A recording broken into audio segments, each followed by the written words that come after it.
What up, Fight World? It's the kid, man. We working. I'm out here in Vegas, just chilling. Thank y'all for tuning in. We gonna just talk about some of this game, man. Smash the like button. We working. Shout out to J Dog. We got a shooter, man. Hectic day. I ain't even had a chance to like. This is the first time I had to sit down.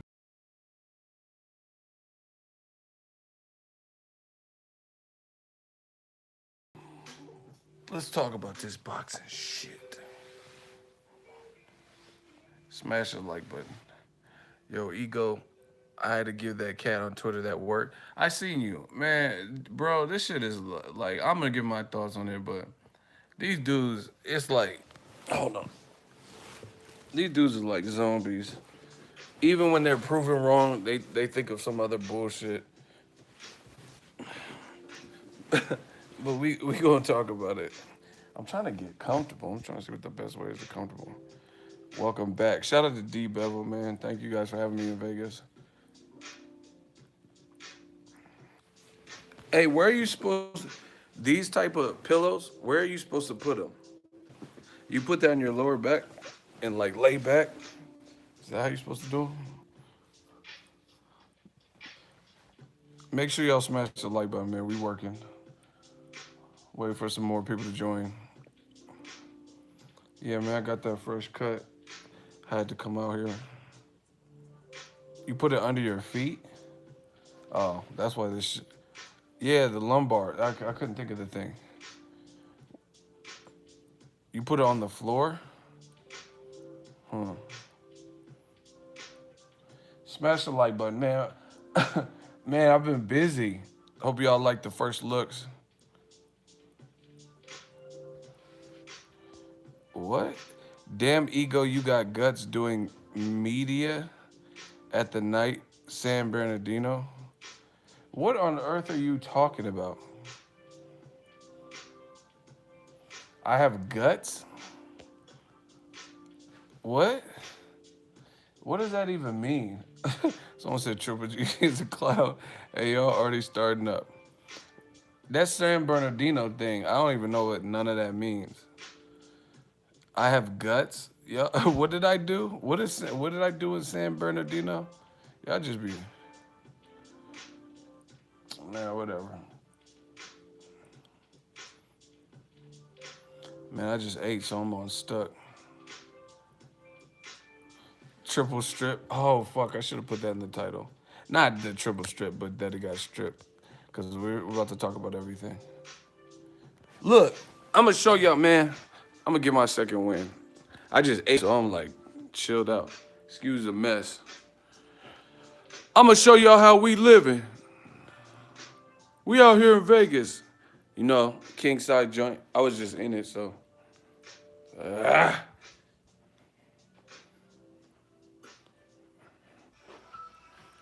I'll show y'all, man. This is it. This is that ego cribs.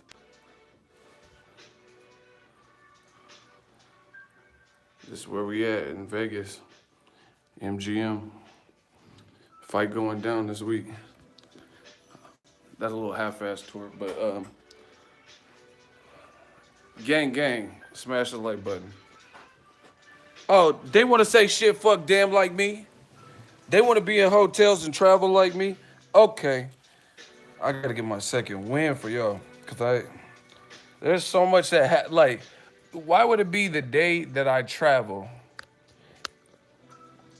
And some people think like, oh, it's only a 45-minute hour flight. Traveling is exhausted because I take a train to SFO. Then you have to go through baggage and checking in bag and TSA. They was like searching me like I'm some fucking terrorist or some shit. Then I had to get an Uber here. You know what I'm saying? It's just exhausting. But anyway, let's talk about it. Smash the like button. Triple G today, he got stripped of the IBF title. No more. He ain't got it. He ain't got the belt. Listen, in my opinion, that's an extremely bad look. And I'm going to break it down. We could do hot seats or we could do whatever. But I told a lot of you motherfuckers the same shit over and over. You guys want to argue with me. Like, see, this was the great thing about the YouTube platform. The great thing is I'm not always right, but y'all know when I am right. And it's documented.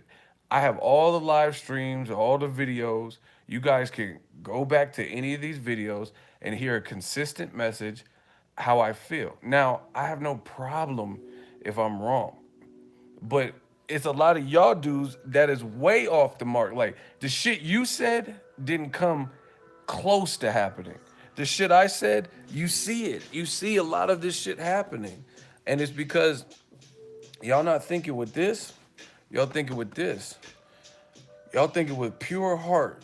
And this shit is not making sense. At some point, you gotta open your eyes and determine what you're really seeing, what's real, and like stand for something. That's what I firmly believe in. Like it's cool to have a favorite fighter.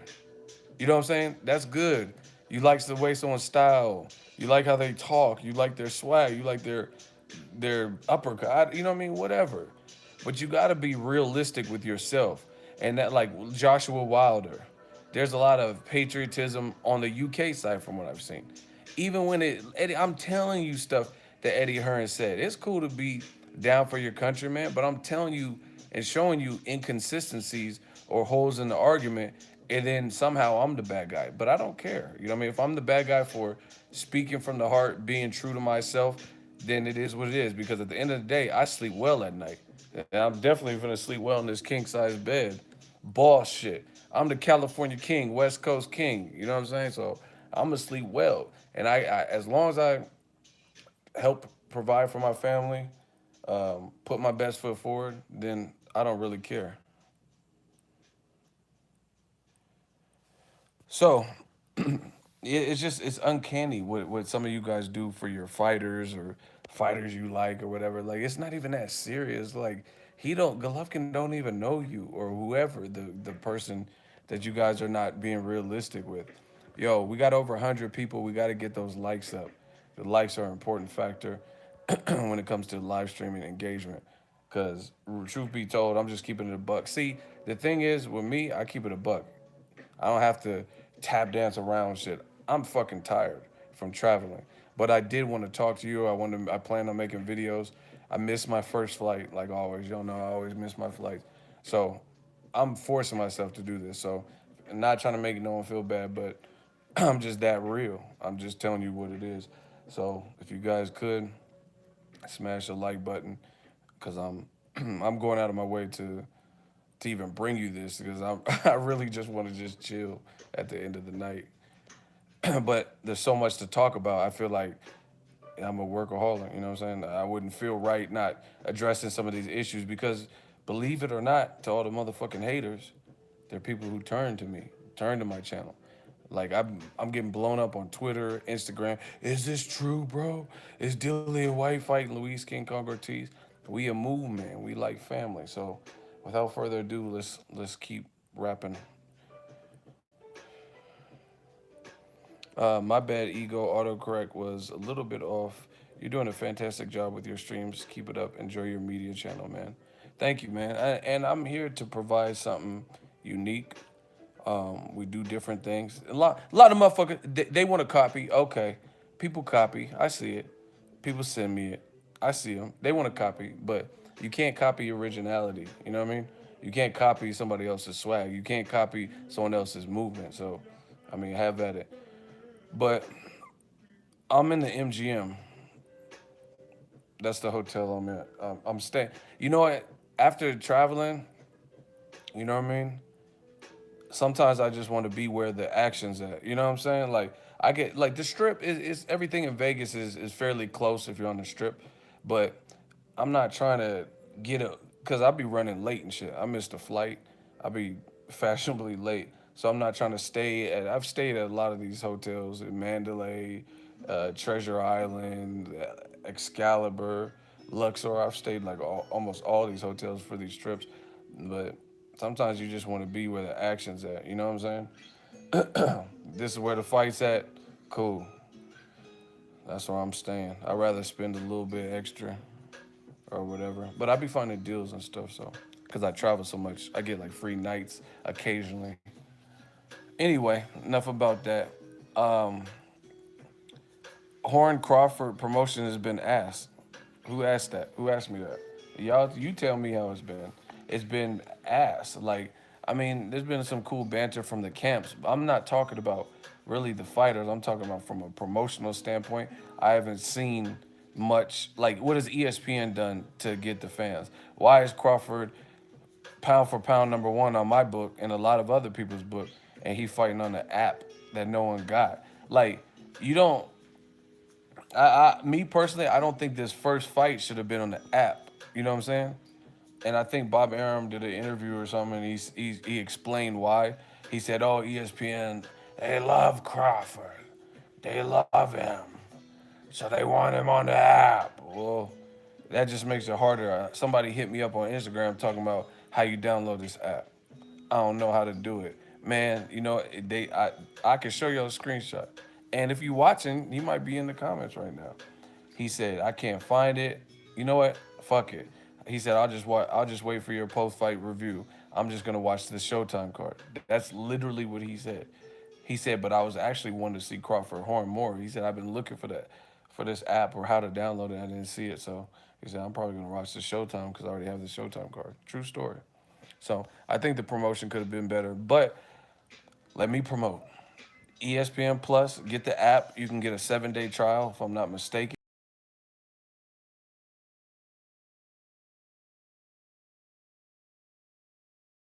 just on ESPN. So $4.99 a month. If you go to Starbucks, you eat fast food. That's like that's like a coffee. You go to Carl's Jr. or something. That's like a Western bacon. It ain't even a double Western bacon. It's like a single patty Western bacon. So you know what I mean. For $4.99, if you're an avid boxing fan, fuck it. I would say, you know what I mean, because Top Rank's been putting on some good matches. Lomachenko fought Riggin. I mean, not that that turned out to be good, but it should have been, would have. You know what I mean? They still made the fight, so I got to give them points for that. They made the Linares Lomachenko. That was a good fight, even though it wasn't on the app. So yeah, definitely get that support. We got to support these American champions too. I've always been heavy with that. Crawford's a dog. He always puts on. He's an American fighter, champion, conquered multiple weight classes already, became undisputed. Why would we not, as Americans, celebrate that? You know what I mean? And shout out to Jeff Horn too. He's trying to make something big with his country. Australia don't really have nothing. Like, I mean, I'm not trying to sound harsh, but to me, I can't think of hell. I could think of a couple New Zealanders or some shit like Joseph Parker, um, you know what I mean, David Tua, but I can't think of that many My dude Luke, shout out to Luke Campbell, he's good from Australia, but I can't think of that many people from that region that are just like the best of the best. You know what I'm saying? There's another guy. He's training with Pacquiao right now, George Cambosos or something. He's cool. So they got a couple, but they don't have no one like major. So obviously, if Jeff Horn wins this, Australia finna be lit. Just like my Warriors, 3-0. The Warriors might sweep them.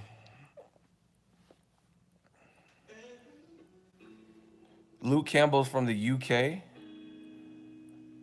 No, not Luke Campbell, the one that fought Jorge Linares. It's not him. Maybe I said Luke Campbell. His name is Luke something else. He knows Jeff Horn. I forgot. I follow him on. I can't think right now. I follow him. I thought his name was Luke Campbell too. He's in the same weight classes like Oscar Valdez. He's featherweight, and he's ranked like number 8, 5 or 8 in that weight division with one of the sanctioned bodies.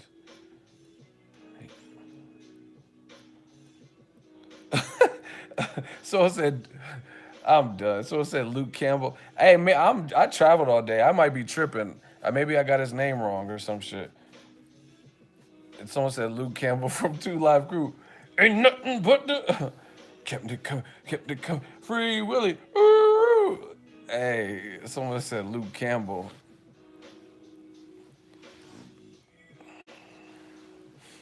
Warriors are not gonna win next game. All my money on the cap. Hey, y'all might get swept. Someone said Luke Cage. I'm done. Someone said Luke Cage. But anyway, let's talk about your man's. Did I miss a $20 super chat? When did that happen? Or there's multiple. I'm sorry. I guess I got multiple super chats. I didn't even see them. Sterling Patterson, $5 super chat. Thank you. Nobody else doing the teletape like the Dawn Ego. Shout out to you, man. Shout out to Nick O out of Australia, $20 super chat. Sorry about that, guys. I didn't even see no super chats come. I told you I'm Luke Jackson. I'm sorry. Thank you. I kept saying Luke Campbell, but yeah, I was thinking of fucking Luke, Uncle Luke and shit from Two Live Crew or the one that fought Jorge. All right, listen.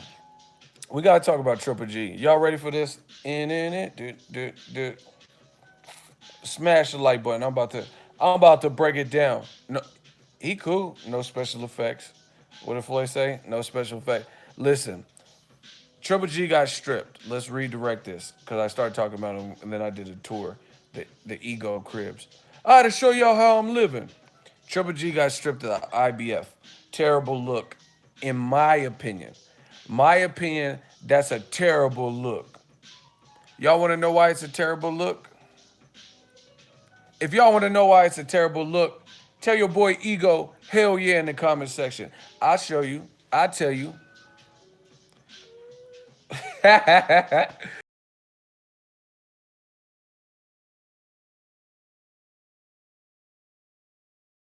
Hey, I don't give a fuck. I don't play that shit, and I'm finna get stripped from a. Man, shut the fuck up. Listen, I need a couple more hell yes. Y'all gotta motivate me. Hey, I think it's a terrible look. The whole scenario is a terrible look. Okay, this is what I'm trying to tell y'all. I am not always right, but y'all know when I'm right and y'all know when I'm wrong. When it comes to Triple G, I've told you guys for at least a year plus, at least certain things, the way Team Golovkin were handling certain things, negotiations, his career. To me, I didn't understand it. It did not make sense. Like, instead of chasing Canelo, even when he didn't look like he wanted to fight you for so long, step out, be your own man, do like ruthless stuff in the division, and try to gain like Thanos as much Infinity Stones as you can.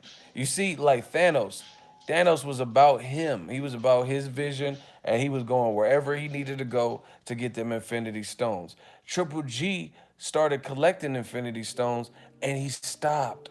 He stopped in order. He like, oh, he's supposed to go get the Soul Stone from Billy Joe Saunders, but he didn't get the Soul Stone because he stopped and he stopped looking for the Infinity Stone, the last one that he fucking needed, the Soul Stone from Billy Joe Saunders, and he started chasing Canelo. Why would you get that close? You know what? I'm gonna tell y'all something. This is my personal life, but I'm gonna tell y'all. Manny G, $4 super chat. He said Triple G fucked up. He said, you know, you done fucked up. Back when I was in high school, I always got good grades. Like, you know what I mean, just throughout school. Because I was academic smart. And I got street smart. But I was academically smart. Because I used to live in England and they have very good schooling.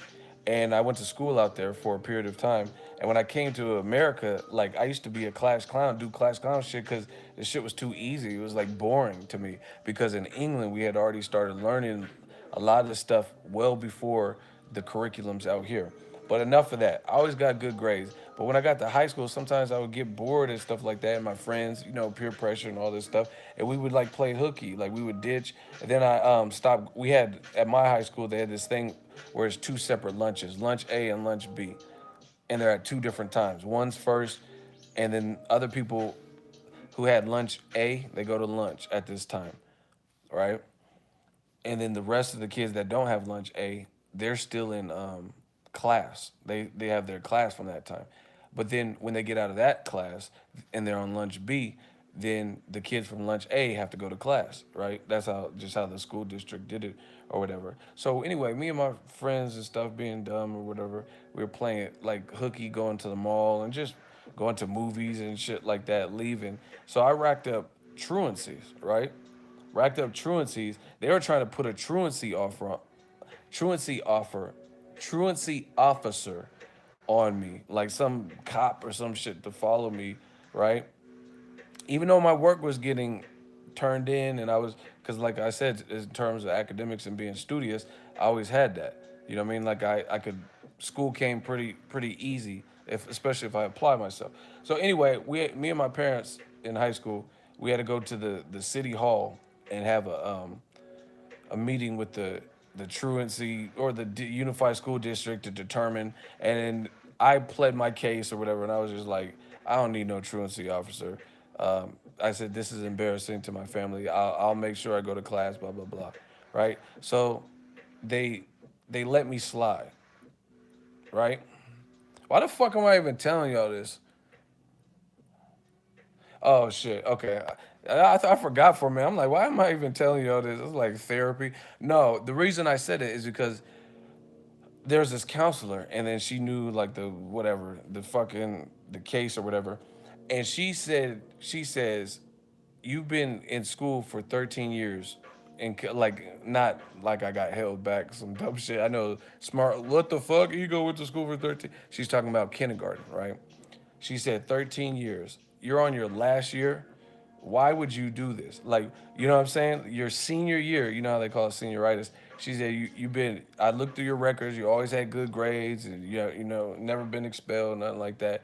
She was like, you came this far. Why would you? Why would you do something like this, like, and potentially ruin it, or you know what I mean? Do something stupid where it interferes with your graduation, or you get kicked out, or whatever, right? Now, the reason I brought up this whole story is because that's exactly what Triple G. See, I got my shit together and I just stopped fucking around, you know what I mean? And graduated. I have a diploma and, you know what I mean? My family came, you know what I mean? Graduated on time, just regular shit, regular graduation. Um, but with Triple G, he got so close to being undisputed, and realistically, he could have been undisputed before Terrence Crawford. But for whatever reason, his team, they didn't pick the right fights, or they didn't try to corner Billy Joe Saunders or whatever. And then they started kind of getting greedy for the Canelo fight, or chasing Canelo. You know what I'm saying? And then now it's all unfolding. This is why I blame Triple G's team, because now everything's unfolding and it seems that it's like boom, boom, boom. This is all at once. Now, I get it. Canelo failed his drug test, but you can't blame Canelo's failed drug test with decision making that happened prior to Canelo even failing a drug test, right? Or even after. For example, I distinctly remember, because I covered the fight as media. Triple G went to the Jacob. I mean, Triple G fought Jacobs. After that point, especially, Billy Joe Saunders all of a sudden had jumped bold, and he was like, I want to fight Triple G. I'll fight him in Kazakhstan. He could pick the date. Whoop, whoop, whoop. I'm now down to fight. Because I think Billy Joe Saunders didn't like getting called a hoe. People were calling him Billy Ho Saunders and harassing him because they said he was scared of Triple G. Don't think he liked that. As a result, he changed his tune. Cool. Triple G's team were in negotiations with Frank Warren, Billy Joe Saunders' promoter, and guess what? They pulled out of the negotiations when Billy Joe Saunders kept saying, I'll fight you wherever. Because before, see, I follow this whole story. Before, Billy Joe Saunders was like, I want a couple things me way, and he wanted Triple G to fight him in the UK. He was saying stuff like that. He was like, "Oh, come to the UK. I want a couple things me way." But then it got to a point with all the people, like the fans, trolling him and calling him scary and Billy Ho Saunders and stuff, where he was just like, "Fuck it, I'll fight him in Kazakhstan. I'll fight him this summer, whatever." Right? So that was the perfect opportunity for Triple G to take that opportunity at undisputed. And if memory serves correctly, Had he done it around that time, because the Jacobs fight was in March. I was in New York. I see. I have a good memory. I was in New York. I know the fight was in March, and there was an epic snowstorm in New York. I remember it very clearly. And then it was after that point, right? Triple G's team pulled out of negotiations, said, "Oh, Triple G's sore. He's sore from the Jacobs fight. He has a rib injury." But he did that. They did that because Oscar De La Hoya, in my opinion, Oscar De La Hoya around that same time frame, Canelo was fighting Julio Cesar Chavez Jr., right? And Oscar De La Hoya kind of punked him, and he says, "Okay, if you fight Billy Joe Saunders, you don't get no Canelo. You don't get Canelo next because we got investors and promoters and networks." And immediately after the Chavez Jr. fight, they're ready to promote. That's what Oscar said. He put that warning out there, right? Put that warning out there, and then all of a sudden, you see the Billy Joe Saunders negotiations fizzle out. That's true. That's all. Everything I just said was true. You could tell Tom Loeffler, you could tell Abel Sanchez, you could tell Triple G or his brother Max. Everything I just said was true and actually happened. And if you don't believe me, I'm not gonna spoon feed you guys. You guys can go look at my old videos, go to Google, look at old articles, and look at that. You know what I mean? Look at the whole chronological order. So, in my opinion, that was a missed opportunity, right? That was a missed opportunity because Triple G's team was so preoccupied with De La Hoya's threats, right, and Golden Boy and the potential of not getting the Canelo fight that they didn't pursue their own destiny. They didn't go after Undisputed and get that last Infinity Stone. Meanwhile, Terrence Crawford, he knew what he wanted. He's like, okay, this is the last motherfucker. My promoter works with him, and this is the last dude with belts in my division. Make that Ndongo fight, Bob Arum. I want that Ndongo fight, or however it came about. Then I went to that fight too. Shout out to Lincoln, Nebraska. That's where that one was. And then he fought Ndongo. Guess what? Beat him, knocked him out spectacularly. He moved up in weight immediately after. You know why? Because he probably wanted to move up in weight, but he was like, you know what? I came this far. There's only one more motherfucker with the belt. I know I can beat him. Let me show the world I could beat him. You know what I mean? Make the papers. Be the first undisputed person in boxing since maybe Jermaine Taylor, Bernard Hopkins. And then he immediately relinquished the belt. And then you've seen guys like Sergey Lipinets, guys like Jose Ramirez, guys like Regis Prograis, now champions because of he dropped the belts to move up to the next weight category, and he's fighting in the new weight category on Saturday against Jeff Horn. So my thing is, it's smash the like button. We should definitely be over 100. Y'all tripping. We should be over 100 likes. I'm taking y'all motherfuckers on down memory lane. Y'all gotta do better for that. I'm giving y'all facts, big facts. This everything I said was factual. Anyway, Crawford fighting in a new weight class because it doesn't matter about the belt. Jose Ramirez, all these dudes can get the belts now because he already did the damn thing in the division. So once you become undisputed, who cares if a sanctioning body strips you or if you drop all the belts willingly? You know what I mean? You probably would want to, so you don't have to pay all that extra money for the sanctioning bodies. Once you accomplish the feat, like I mean, I hate to be crude, but there's certain girls that I've slept with that everybody wanted to sleep with, for example, like at work. So once I've accomplished that, I've already done it. You know what I'm saying? It don't matter what happens next. I was the person that pulled that girl. You know what I'm saying? And I know that's maybe a crude analogy for some people, but that's my whole thing is once it's done, once the deed is done, it's already too late. It's already etched in stone. It's in history. Like I'm thinking of one. She had green eyes. She was bad too. Everybody at work wanted her, and then me and her were hanging out and da da da. Then took it to the next level. So once that was like, I don't know how people found out from work because I didn't say nothing. But my real ones that know me know who I'm talking about. But anyway, even if something like if she moved out of town or whatever, it's already too late. I already conquered that. Already, that's already a notch on my belt. You feel what I'm saying? Like it's already done. It's like no matter what, this is in history. So same thing with Crawford. It didn't matter that he got rid of the belts and didn't defend as undisputed because he had already did it. There's pictures of him with every single belt. We all know he did it. We all watched him do it. The end. Triple G should have did the same thing, but they were looking for that payday. They were looking for that. Um, Hold on one second. They're looking for that paycheck. You know what I mean? That bag. Hold on one second. They're looking for that bag, so that's what they started to. You know what I mean? That became their focus.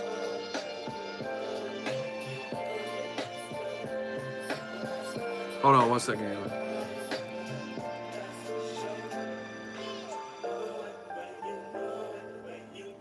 All right.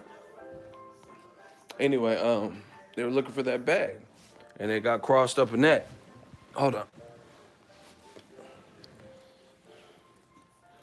Now, now you look at it,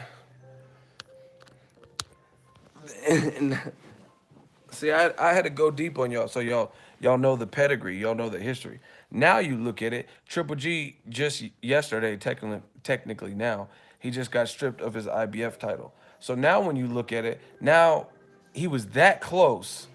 Now he's this close. Maybe even a little bit further because he has other mandatories. You know what I'm saying? So to me, that was a certain missed opportunity. And he was chasing Canelo. He looked like he didn't want, like, why? Okay. Canelo, we all know it didn't look like he wanted to fight him in 2016. Didn't look like Golden Boy. Didn't look like Golden Boy wanted to fight him.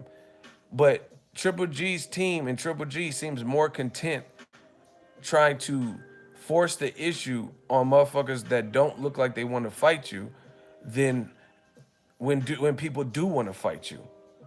Case in point, didn't look like Sergio Martinez wanted that work. He was 40, he was a champion, didn't want that work. You keep talking about it because I remember he was beating Gabe Rosado. He's like, no, Sergio Martinez. Like he was saying he wanted to fight him. Cotto didn't look like he wanted to fight you, right? He didn't look like he wanted to fight you, and you kept talking about it. Canelo at a point didn't look like he wanted to fight you, and you kept talking about it. Now Derevchenko wants to fight you. Andre wants to fight you. Jacobs wants to rematch you. You know what I mean? Canelo wants to fight you. Charlo definitely wants to fight you. And then where's that same energy? Where's that Sergio Martinez energy?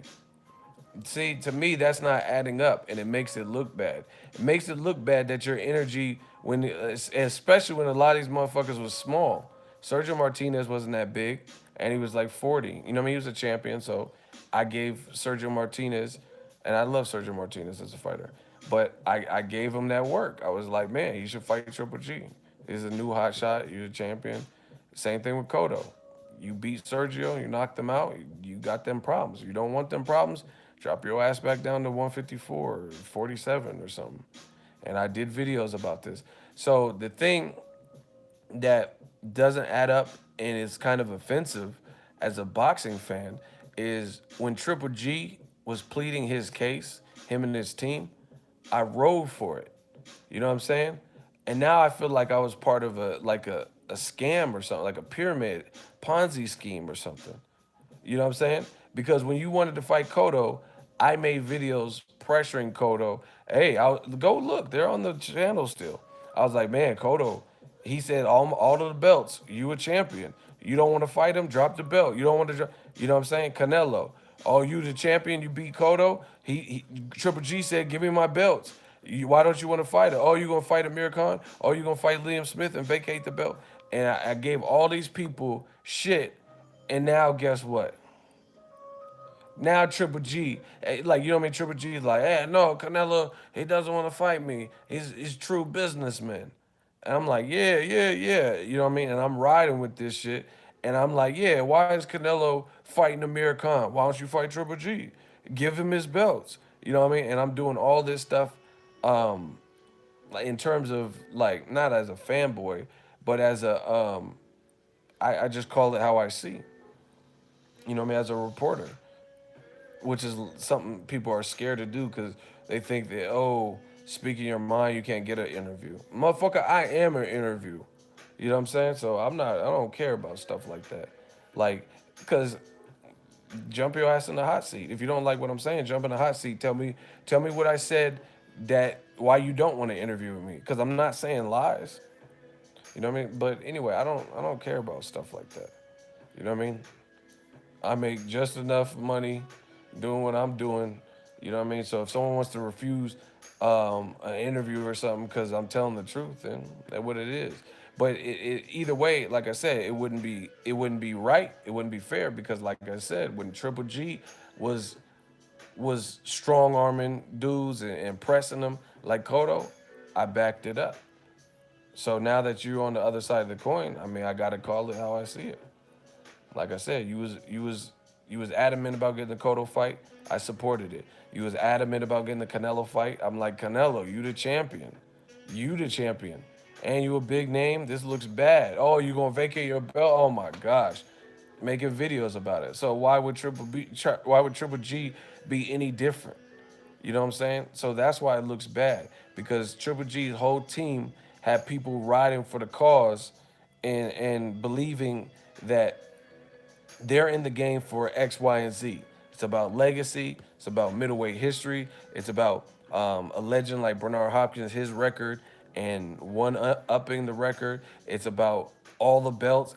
I mean, literally, that was a hashtag at that particular point, that particular year. Hey, no, hashtag give me my belts. Now the IBF is talking about hashtag give me my belts. And they're taking the belt from you. So what is that?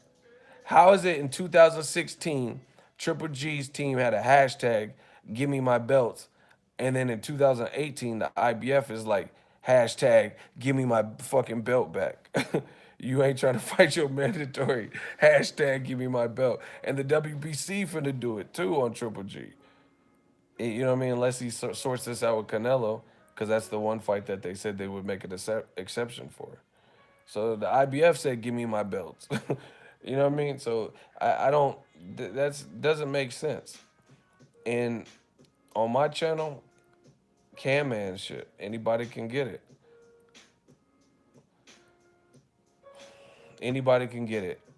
When Cotto was doing the similar shit, and he was like trying to scoot around and like tiptoe around Golovkin, I called it out. I said it. I made videos about it. When Canelo vacated his belt, I'm like, whoo, why you do that, Canelo?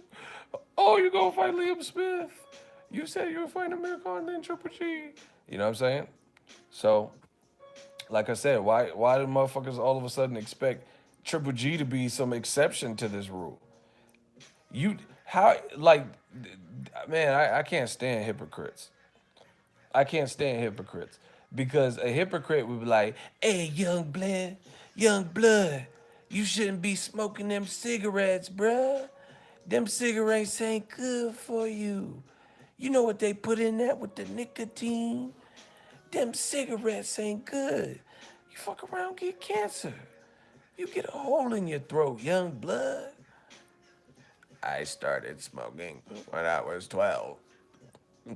How could they say that? You know what I'm saying? And then the same OG that told you, don't smoke cigarettes, the nicotine. Don't smoke cigarettes, emphysema. Don't smoke cigarettes, you could get cancer. Don't smoke cigarettes, your teeth will turn yellow. And a month later, you come back early, you come home early from a trip. You walk in and OG like, oh shit, these cigarettes, man, these play cigarettes. Like, no, bro. You said don't smoke, gave me all the reasons that I shouldn't smoke, and now you smoking the cigarettes. Crazy. I don't like that hypocritical stuff.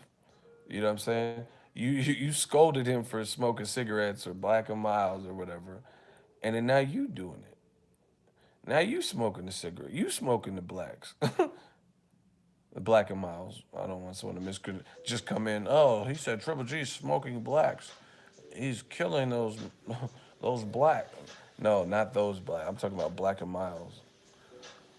So yeah, I just don't like the hypocrisy of it. Abel Sanchez, listen and see, listen. I'm gonna tell y'all what Abel Sanchez went around and did with Michelle Joy Phelps in that interview. He knew the time was coming that he was gonna get stripped by one or maybe two belts or whatever. He knew it was coming. What Abel Sanchez did in that interview with Behind the Gloves, Michelle Joy Phelps, he did is a classic.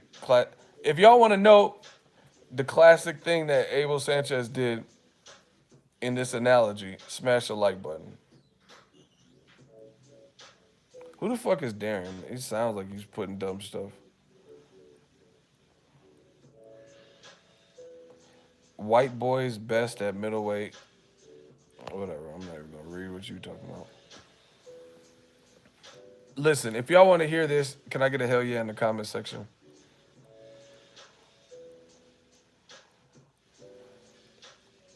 I'm gonna tell y'all what Abel Sanchez did in that interview. If y'all want to hear it, can I get a hell yeah? And smash the like button. We still gotta grow. We still gotta get up.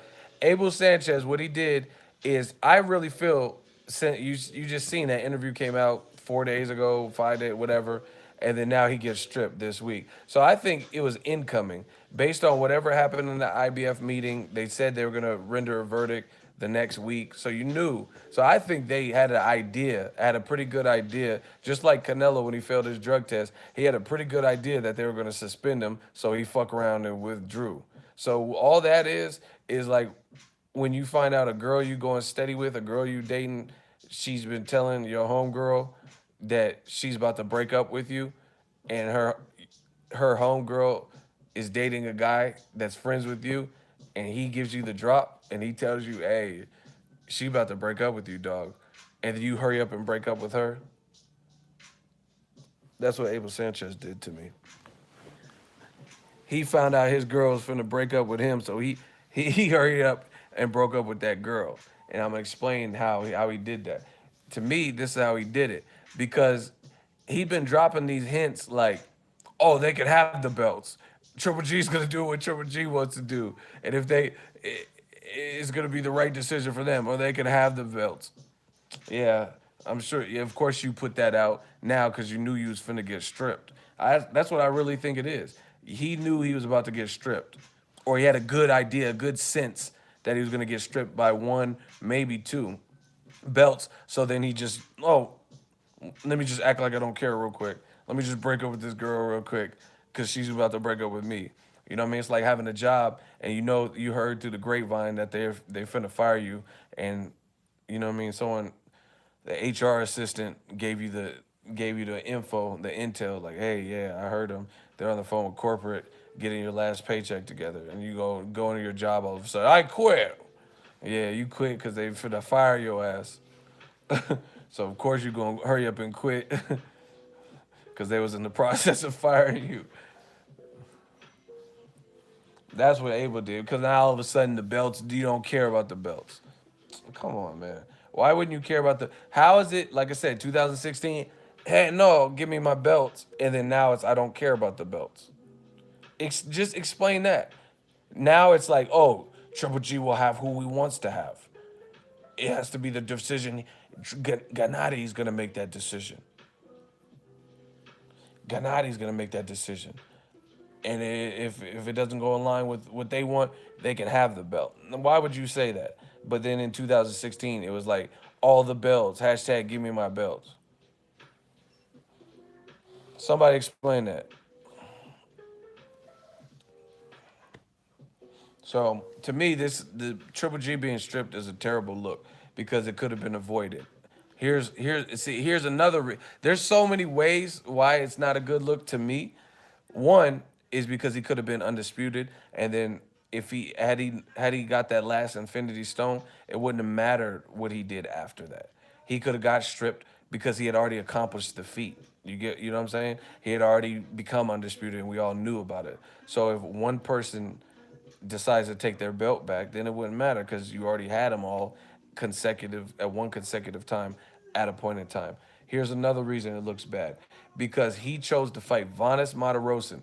Yes, I understand that Canelo failed to drug test. I was one of the first people on YouTube that reported it.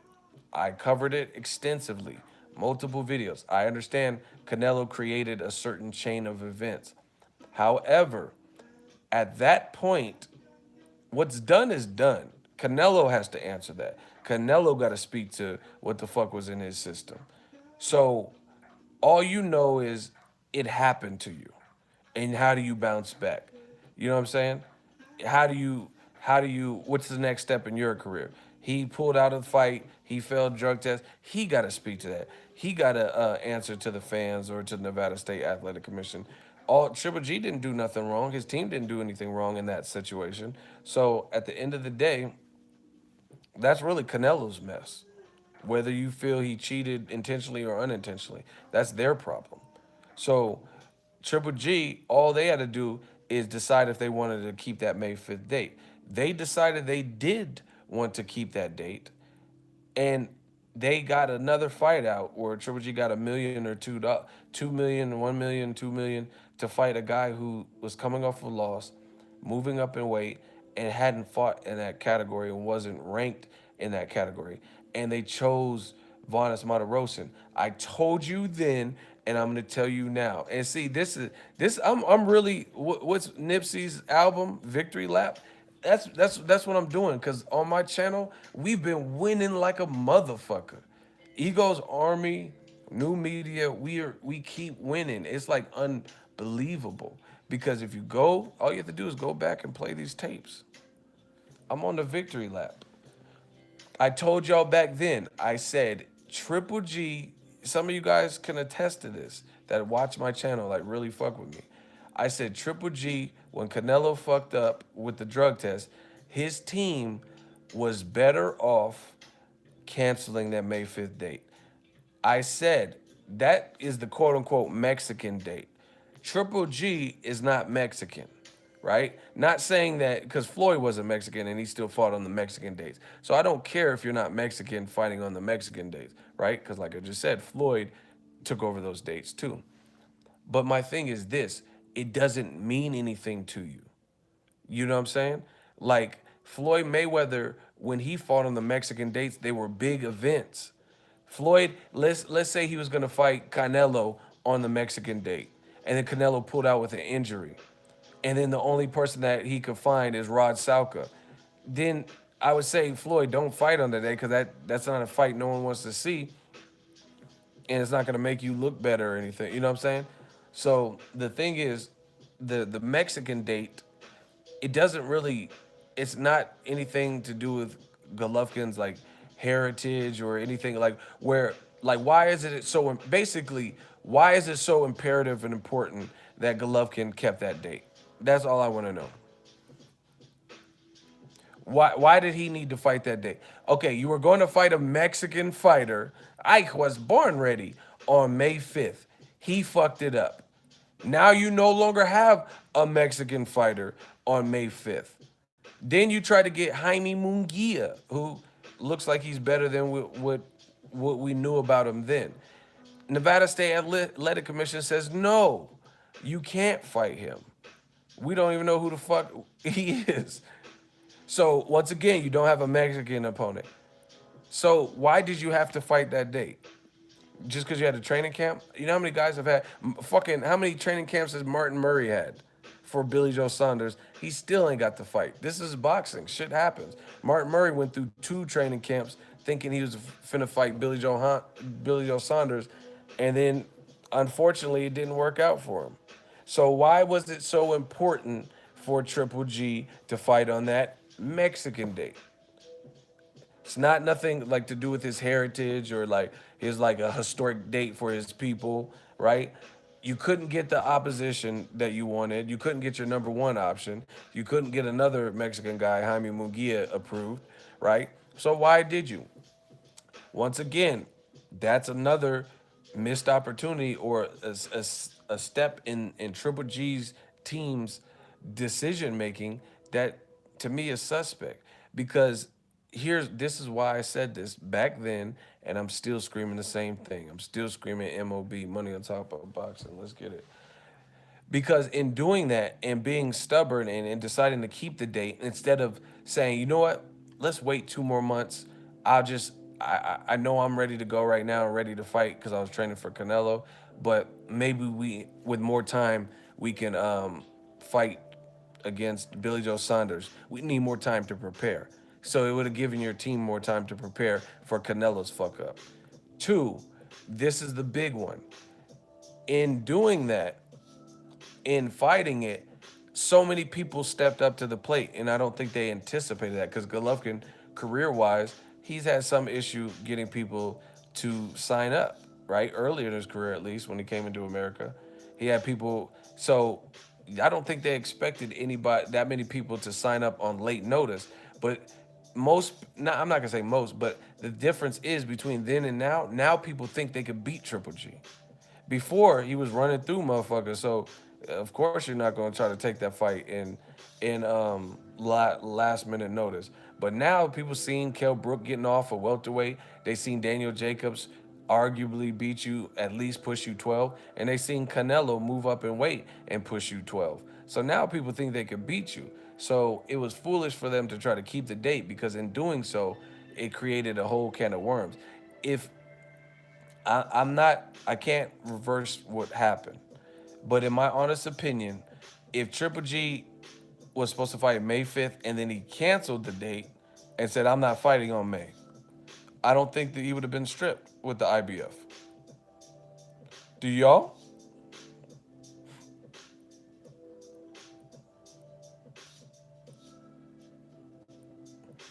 Listen,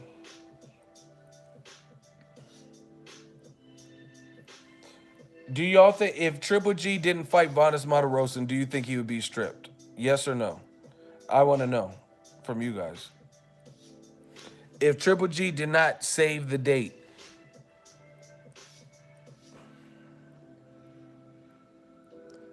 all right, I'm gonna battle Sergio. Listen, because you didn't say nothing crazy.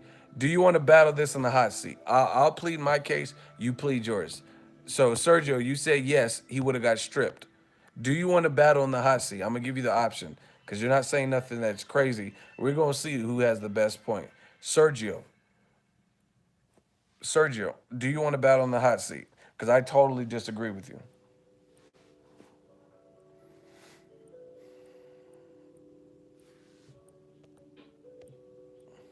Nah, man, LOL, just stated my opinion. See, no word. Okay, well, I'm just going to state why I disagree with you since you don't want no work in the hot seat. Listen, the reason why I don't think they would strip him is because, just so you guys know, so it's clear, the IBF did not sanction the Vanes Matarosen fight. What does that mean? So hypothetically, let's say Vanes Matarosen knocked Triple G out in the fifth round. Vanes would not acquire that IBF belt because the IBF wasn't okay because he wasn't ranked. He wasn't a middleweight. He wasn't ranked. Hadn't fought in 2 years. So the IBF they were like, we're not sanctioning this. So if they didn't even sanction the fight, so that shows that they weren't even willing. The other reason why I don't think he would have got stripped is because in fighting Derevyanchenko, they're saying like it created a spotlight for Golovkin. Derevyanchenko saying, "Hey, I'm your mandatory. I was gonna step out of the way for Canelo, but seeing how that's not gonna happen, then how are you gonna fight a guy who's not even a middleweight instead of rather than giving me my opportunity?" And the IBF agreed and said, "Hey, that's a good point, but since you didn't create the Canelo drug test situation, we'll give you this one-time exception."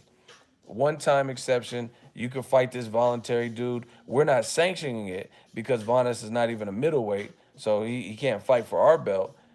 I guess the other belts were on the line, but the IBF wasn't on the line. Golovkin knocks him out, and it was under the agreement that if Golovkin got past Vanes, which he clearly did, then he would have to fight his mandatory, and he would have to negotiate with the team and announce it, and have the fight within I think 90 days. So by late August. And Triple G didn't submit any proof that he is talking to Derevyanchenko's people. Nothing in the news came out that he was working with Derevyanchenko's people, so he got stripped. So once again, if he didn't even fight in May, then that whole exception exemption thing wouldn't have even come into place. I'm killing y'all motherfuckers, man. Y'all getting bodied. So why would the IBF strip him, Sergio? Why would they strip him?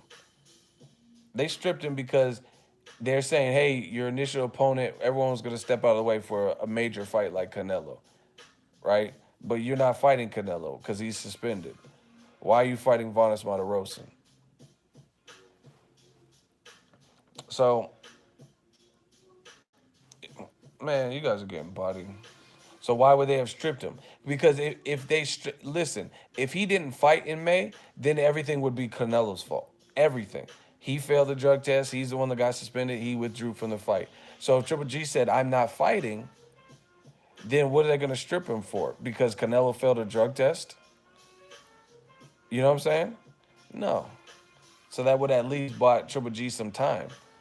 But he fucked up. Like I said, his team made the decision to keep, oh, Triple G had a camp.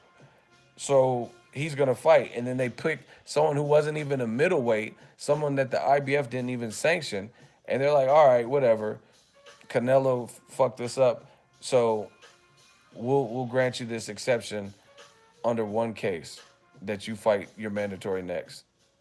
And then when he didn't submit proof that he's fighting Derevyanchenko, he got stripped. So yeah, I really don't think he would get stripped.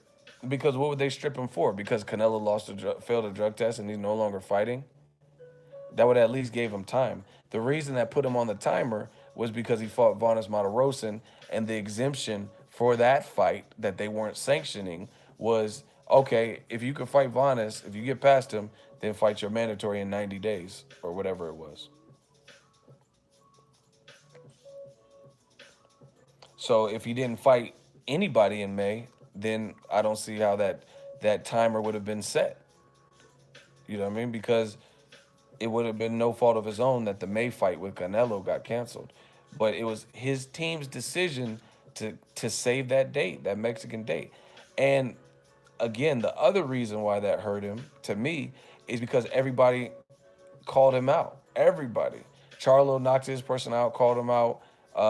People who were available on late notice, like Derevyanchenko and Demetrius Andrade, all called him out. So that makes you look bad. So yeah, man, the Triple G getting stripped is not a good look, and it's very contradicting to what they've said. They said, "Oh, all the belts." How you about all the belts? You know what I'm saying? How you about all the belts if you're willing to let them take your belts? You know what I mean? And I told you, man, we winning. We on that victory lap. Remember, I did the video before he even got stripped, and I told you, I said Abel Sanchez doing that behind the gloves interview.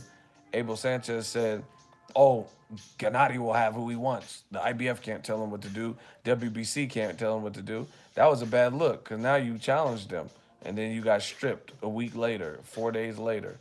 In addition to that, what I asked you, and I posed the question to you guys: what makes Triple G different if he's willing to make a decision based on what he wants in his career instead of letting the sanctioning body and mandatories and obligations that are set forth in stone that you accept as a champion when you accept their belts?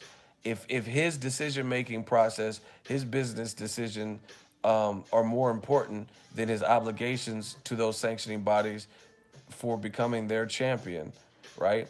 And he's going to let his own personal business decisions outweigh what they're telling him he needs to do to keep their belt, aka mandatories. What's the difference from what Canelo did?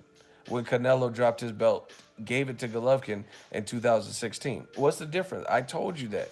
I said that. That's, man, we killing y'all so bad.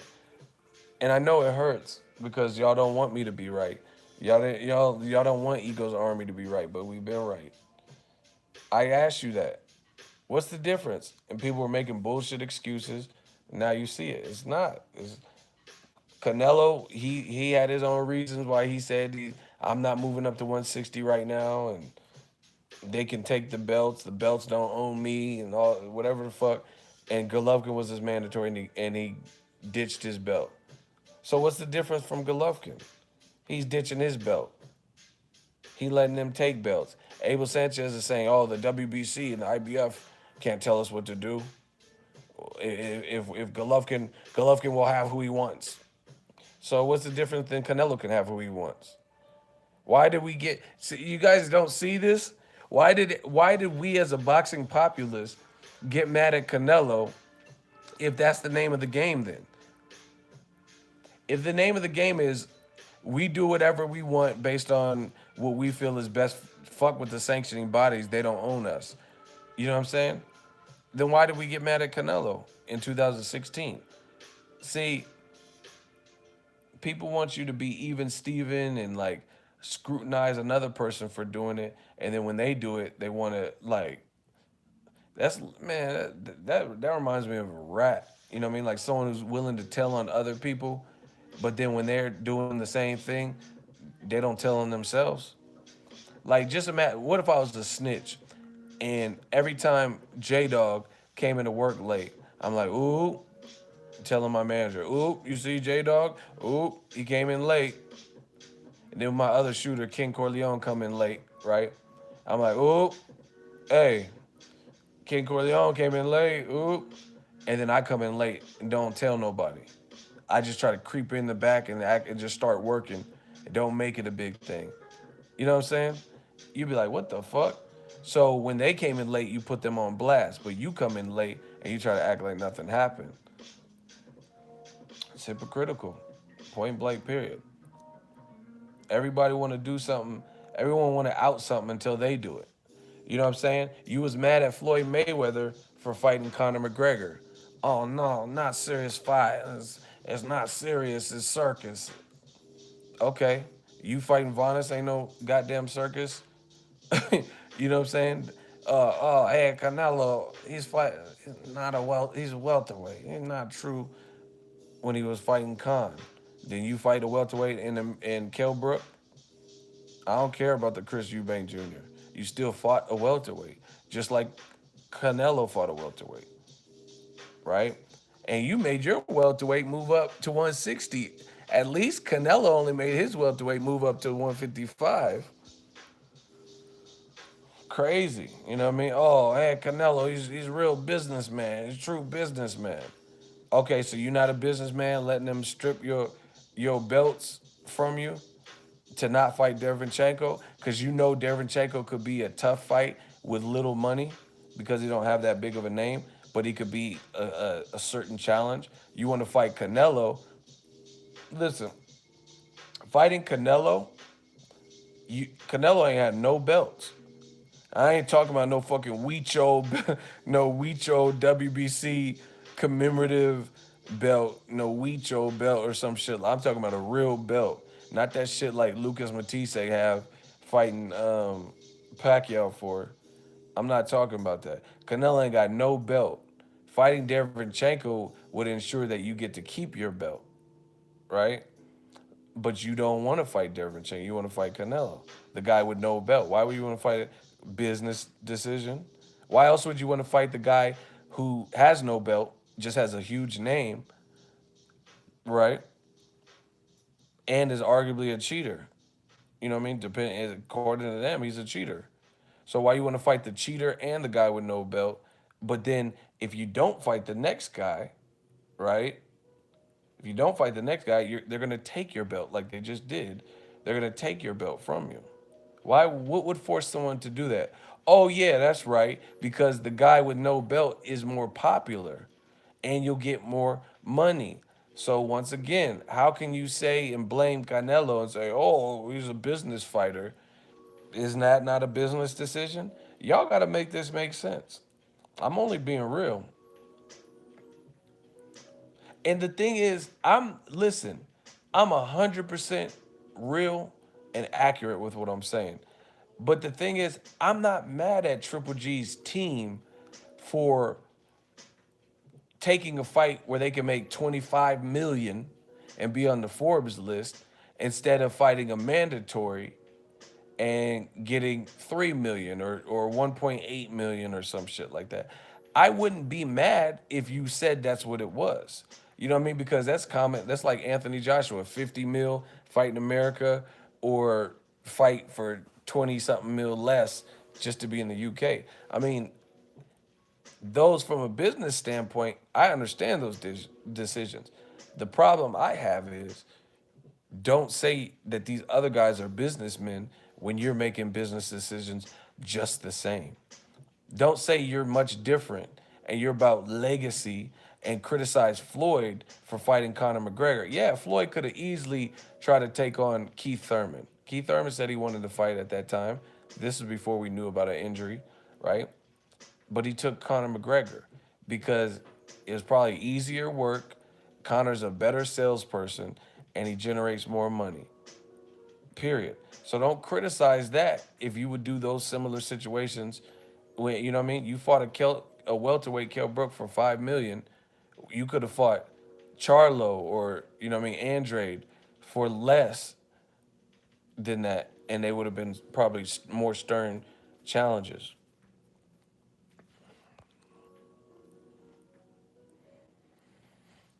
Ego isn't a forfeit worse than an L, right? What do you mean? In what regard? You have to elaborate. Yeah, man. So th- th- I'm just saying, like, it's getting to the point. At least just say what it is. Just say, like, you came in the game saying all these guys are, hey, I want real fight, true fight, and stuff like that. Is that what you really want? Because if you just want a true fight, there's a lot of middleweights now that could probably give you a true fight. You was about Mexican style. There's some guys like Charlo that could probably give you Mexican style.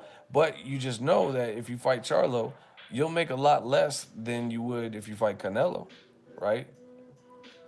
So again, you can't point the finger and call these other people businessmen, and you and your team would do the same thing if you were in their shoes. And then to keep calling Canelo a cheater, but then you still want to fight the cheater more than you want to fight your mandatory, and you're willing to let them strip you up. That's what I'm saying. Not being transparent, not being honest, it just comes back to bite you, because your intent will always come out. You know what I'm saying? Because you keep bad mouthing Canelo, which I told you, I'm not saying they have to hush hush and not ever talk about it, but the way they're doing it, saying he was layering his glove or his wraps, he's on drugs. I have pictures of him being on drugs and his muscles grew, doing all that. Then why do you want to fight the cheater? Why do you want to fight the cheater more than you want to fight your mandatory, knowing that you're going to lose your belt if you don't fight your mandatory? Derevchenko never cheated that I know of and publicly got busted. And he's not suspended right now. So why do you want to fight a guy you keep calling a cheater more than you want to fight Derevchenko? Explain that. Somebody make that make sense. Why would you want to fight a cheater who cheated you in the first fight, had a fucked up scorecard, and you're going to be against, you know what I mean, maybe another Adelaide Bird, Levi Martinez type of scorecard? You already felt you beat him and got robbed, you feel, right? Why would you want to go through all that again? Why not fight Derevchenko? You won't have to worry about some of those things again because you know you're going to make all this money with Canelo. So once again, you can't criticize people for being a businessman. You out here making business decisions too. What's gonna benefit your bank account the most? You know what I mean? Because is there like I don't even think in terms of respect, you can get that. People will give you respect for beating Charlo. You might even get more respect for beating Charlo than you do for Canelo. Because Canelo has some questionable shit on his resume. Like the Lotta fight, the first Triple G fight. So you probably get more respect beating Charlo, but you're not gonna get the same type of money. Y'all getting body.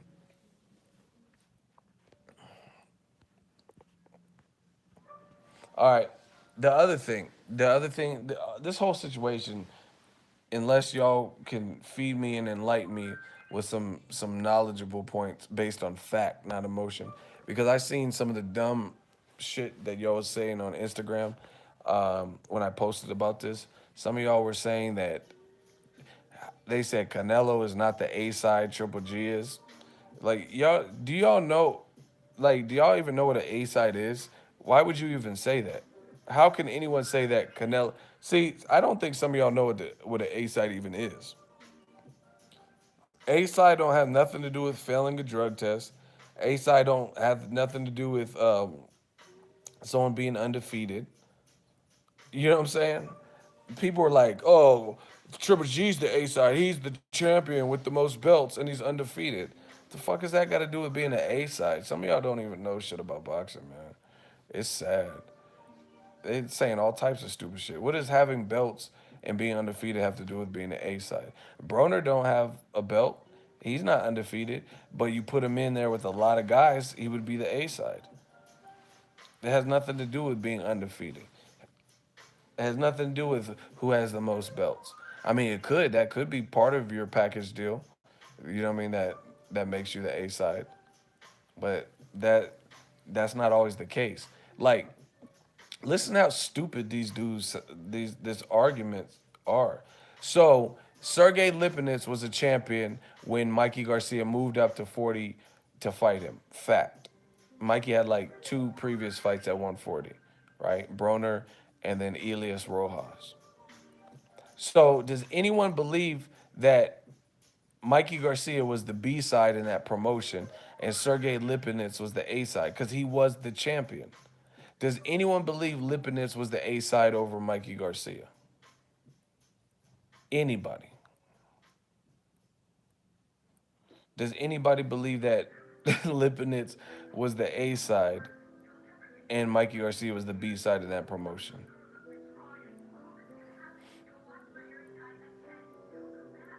That just sounds stupid. So, like using their dumbass argument. Oh, but Lipinets was the champion and he was undefeated. So he still wasn't the A side. Sergio Martinez was the A, or he was the B side versus Cotto, and he was the champion.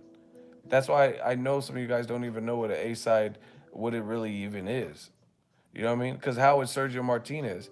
He had a respected resume. He was a champion, and Cotto was still. That shit said Cotto Martinez on the flyer because Cotto was the A side. It doesn't matter that that wasn't his weight class. It doesn't matter that he wasn't the champion. Just like it said Garcia Lipinets, and it say shit about no Lipinets Garcia because he was the B side, and Mikey Garcia was the A side. So some of y'all don't even know what an A side is. Because y'all say stupid stuff. Oh, but Golovkin has the belts. But Canelo failed a drug test. Canelo will still sell, though. Like, despite whatever you talking about, Canelo will still sell if he picks a good fight. Like, if he fights Spike O'Sullivan, I don't know what that'll do. But if he fights like a Daniel Jacobs or something that fans would like, then he's clearly has the most star power. So some of y'all's definition of A side is just ludicrous. Triple G smashes Charlo. What does that have to do with anything? He needs to smash the IBF and get his belt back.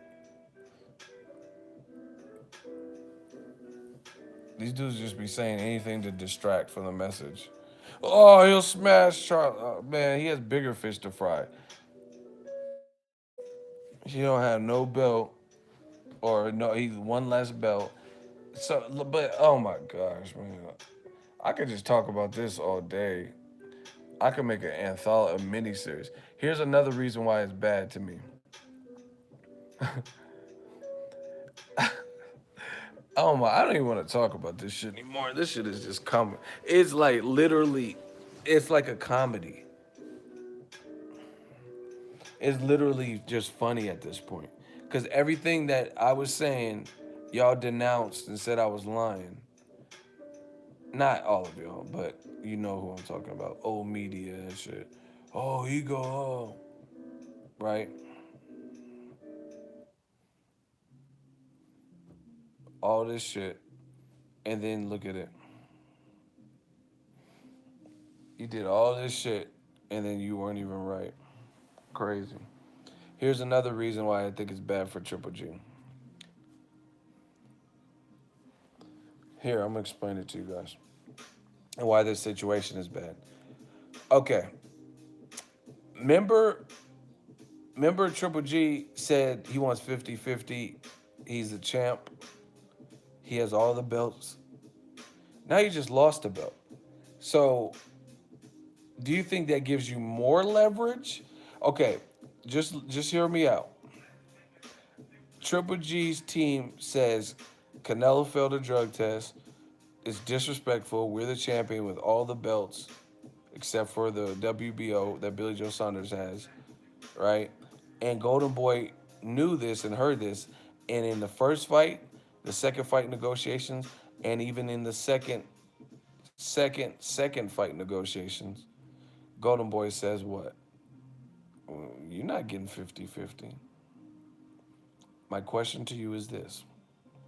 So when he had the maximum belts that he's had at one time, right? They said we're not giving you 50-50. Then they get stripped by the IBF yesterday, right? So do you think that gives you more leverage? Honestly, Golden Boy said no to your 50-50 when you had all the belts but one, four belts or whatever. Now that you just got stripped of the IBF, does that help your case? Let me know. Does that improve your argument?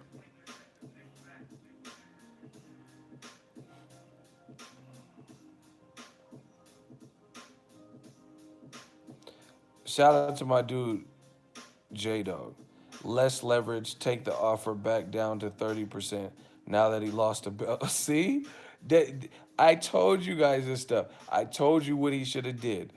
If he was undisputed, he probably had to wait a little bit longer to get Canelo because De La Hoya's team said if he fought Billy Joe Saunders, he wasn't going to get Canelo next, right?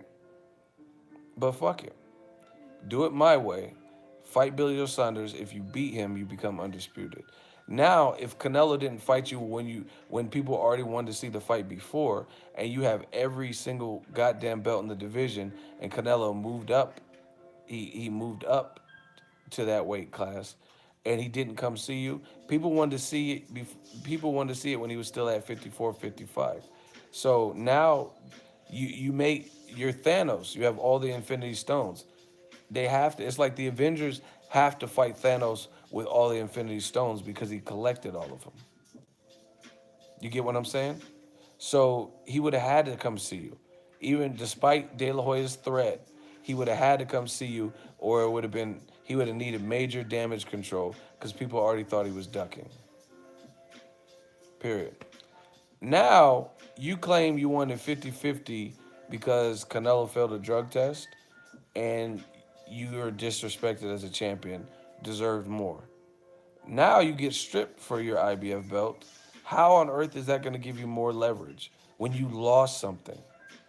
You a piece of leverage you had, you lost.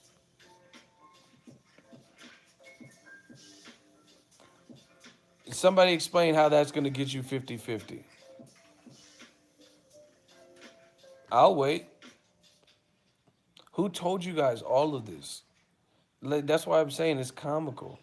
Because it's like every time I'm saying it, I'm so heinous and I'm hating the Triple G hater and stuff like that. Look how they're negotiating, bro. Look how they're negotiating. Look, you wanted 50-50. Now you just fucked around because you didn't fight Derevyanchenko, then elected to fight. Okay, hold on. Oh my gosh, this is it's like a nightmare to be honest. I almost feel bad like how these negotiations, like how easy it is. Okay, let's start. Let's say it like this. All right, Canelo fucked up, failed a drug test. You should have canceled the fight. That's my first piece of advice. Cancel that May date so you could try to get a suitable opponent. Suitable, right? I understand you went through a training camp, but fuck it. Should have Martin Murray went through two training camps. He still ain't fighting Billy Joe Saunders. Now it's canceled, right? Should have canceled the fight. Okay, you want to fight? Okay, here's an alternate. This is another thing they did wrong to me. This is just all my opinion, right? You didn't want to cancel. You wanted, even though you're not Mexican, you wanted to keep fighting on Cinco de Mayo for whatever reason, because you're Mexican style, whatever, right? Cool. And you want to call it Mexican style, which neither you or Vanes Monterosa are Mexican. But okay, whatever. We'll excuse all of that. You chose to fight. Now here's another. See, it's like mishap after mishap. The first mishap to me is what I told y'all. I would have canceled that May 5th date. You had very little time to prepare. Canelo fucked it up. It was all heat on Canelo. No heat on you because you didn't do nothing. The heat came on you because you started trying to fight Jaime Munguia, no one had heard of. You started like looking in the direction of Vanes Martirosyan and ultimately fighting Vanes Martirosyan when you had other people jumping out the window trying to fight you. Demetrius, Andre, Derevyanchenko, and you overlooked, oh, like it's a classroom. Derevyanchenko got his hands up, Billy Joe Saunders got his hands up, and you're like, you, Vanes Martirosyan, the one sleeping on the desk, because he was inactive for 2 years. It's like Vanes had his head down on the desk, he was sleeping. That's the person you're gonna call on. But Andre and Derevyanchenko raising their hand, and you would have got respect for those fights. So not only should you have canceled the date, even if you decided to keep the date, why not take care of your mandatory? Check whose Twitter.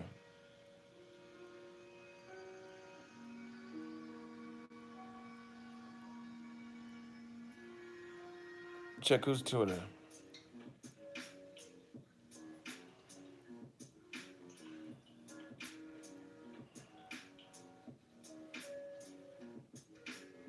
What's on Gervante's Twitter? What is it? Y'all like stopping this whole thing to like.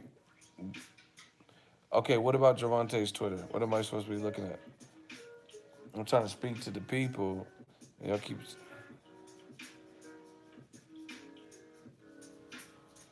He signed with Hearn. Okay. Hold on. Let me look at it.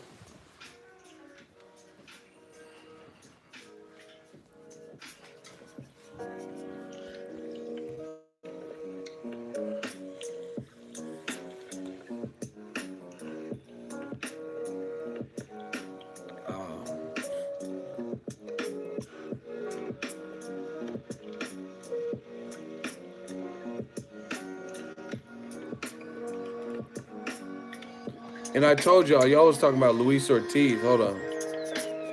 That's who he's fighting. Dillian Whyte fighting Joseph Parker.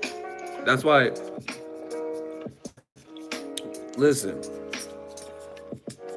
this is not to anyone particularly, because I've been moving, so I don't even know. But I seen people on Instagram. I'm sure there's probably people on YouTube. That's why y'all gotta care. Y'all gotta notice who y'all get your information from.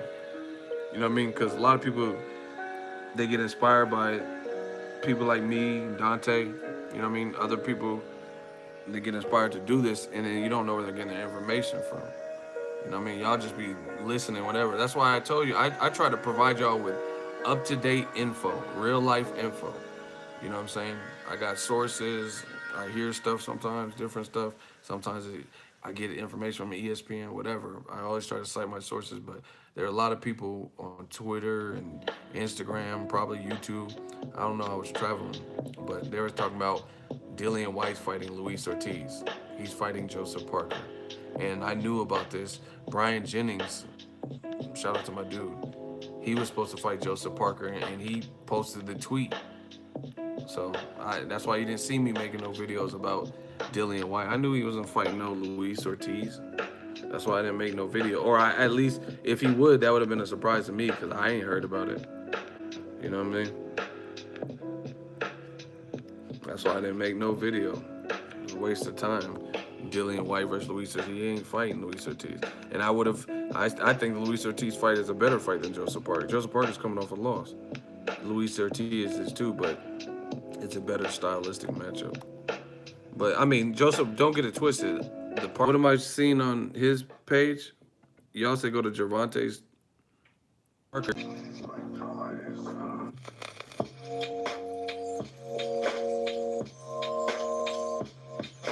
See, y'all wasting my time. This is verified page. I don't see nothing about Javante and Eddie Hearn. Go down where? What levels? Man, y'all wasting my time.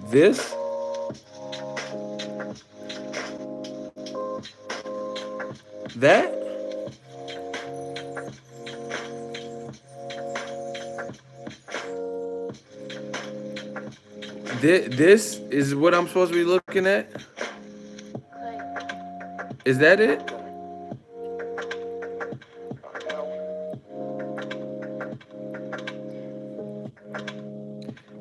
This what y'all was wasting my time on?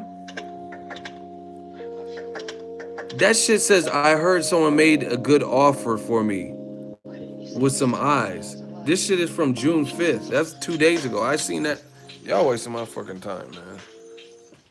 Like I said, y'all just said that he signed to Eddie Hearn. Check his Twitter, and then y'all showed me a tweet from 2 days ago that doesn't say, it doesn't confirm anything. It didn't say, hey, I'm with.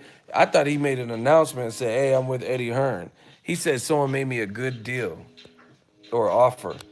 That was, man, that was the biggest waste of time. I was in the middle of talking about the Triple G saga, and y'all was like, "Oh, check Gervonta." See, that's what I said. Be careful who you get your information from. That doesn't mean he signed to Eddie Hearn because Eddie Hearn's underneath him and said levels, and Gervonta says, "So I heard someone made a good deal." I mean, and the other thing is, Gervonta isn't he with Mayweather Promotions? So did they release him? You know what I'm saying? Because that doesn't make sense. Why would Mayweather Promotions? They've invested. Gervonta got popping because his name was attached to Floyd. You feel me? He got really popping. He was on the fast track because they were saying he's the next Floyd Mayweather and shit like that. And Floyd was co-signing him, and he was like, absolutely. So even if they're beefing, like Floyd and Gervonta look like they've had an issue or whatever, why would they want to? Why would a person they got title shots and now he's a champion again? Why would they want to get rid of him? You know what I'm saying? So I don't know if they would just because I think he's under contract. Mayweather Promotions, not Al Heyman advising him. To my knowledge, he's under contract with Floyd. So that did Eddie Hearn buy Tank Davis out of his contract? You know what I'm saying? Are they doing some kind of mutual thing? That's what I'm saying. That's why just because I heard someone made a good deal. Y'all wasting my time. Whatever. That's what it is. Until he says it out his mouth and we see like breaking news, that was nothing. That tweet was from 2 days ago. I've been seeing that. And like I said, I was under the impression he's under contract. It's Mayweather Promotion, not Mayweather Advisory. So that doesn't mean he signed to Eddie Hearn. Once again, be careful who you get your information from. I'm sure there's probably people who've seen that same tweet, try to do like I do and make a video about it. You know what I mean? Oh yeah. But that doesn't mean shit. Did you talk to Tank and he said I'm with Eddie Hearn? Did Eddie Hearn say something about it? Like I said, I have more questions about that because, like I said, I believe he's under contract. So how's Eddie Hearn gonna sign him to DAZN? Anyway, back to Triple G, because I was literally in the middle of that. See, shout out to my dude RTD. Tank did an interview not so long ago confirming he got 2 to 3 years left on his contract with Floyd. He just happy with the company, just not Floyd himself. That's what I'm saying. Like he's on Showtime. They might be able to build him as a pay-per-view star. So I don't know. Just because someone offers him a deal, one, can they offer him a deal? Is he a free agent like that? But anyway, y'all crazy. Oh, Tank signed. I'm like, hey, how you know? Check his Twitter. There ain't shit on his Twitter. There's nothing on his Twitter that said nothing. Anyway, that aggravates me because I was like in the middle of talking about this Triple G situation. I don't even remember where I was. But bottom line is Triple G just lost his IBF belt, right? And in my opinion, he loses leverage. He loses leverage as well. You wanted 50-50 when you had all of your belts intact, all the belts that you had acquired. Now you just got stripped of your IBF. So what are you going to tell Canelo? Hey, I know you didn't want to give me 50-50 when I had 4 belts. Now I got 3. What's up? Can I get 50-50? No, absolutely. That's why the day he gets stripped, you see ESPN penning an article talking about Tom Loeffler says Triple G will budge from his 50-50. He ain't got no choice, which is what I told you. This stuff is comedy. Hey, we run the game, man. It's comedy. So the day he gets stripped, ESPN got an article. Okay, keep in mind, Abel Sanchez just did an interview yesterday. No, well, two. He did a day. He did it 2 days ago, and he says Triple G wants 50-50. He's not. He was like,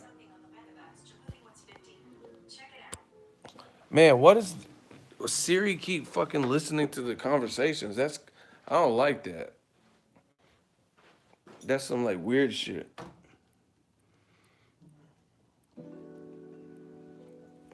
Okay. I just seen an interview with Abel Sanchez literally 2 days ago.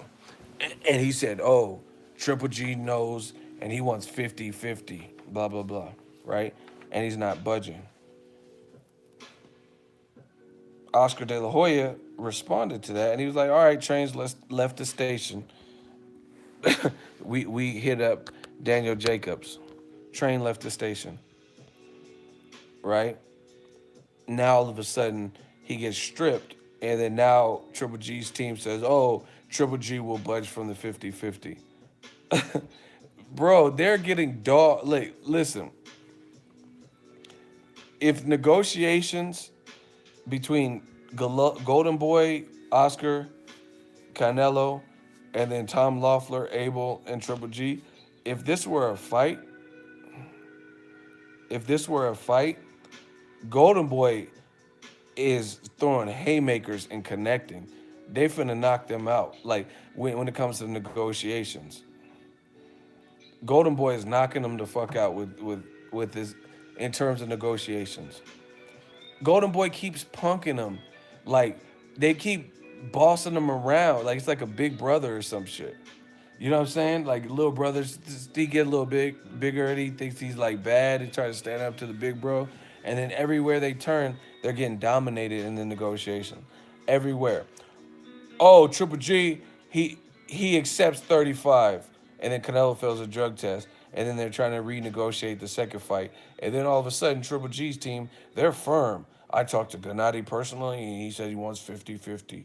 He wants 50-50, and he won't budge on it. He feels he's made a lot of concessions, and he's given up a lot in the first fight. He got 30%. And in the rematch, we only got 35. And he just thought about it. He was like, that's not right. So we want more money. I demand 50-50. He demands 50-50. And if they want to look other way, Tom Loeffler said something like that. He said if they want to, like basically if they want to move on from that and look in other options, fuck it. Then you had Abel Sanchez who said something like, "Oh, I'm warning Canelo. Daniel Jacobs is a tough fight.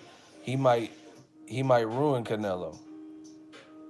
Then ESPN coming up with an article. They talked to Tom. Oh, Triple G's gonna budge from the 50-50. He's willing to budge now. So like I told you, oh my gosh.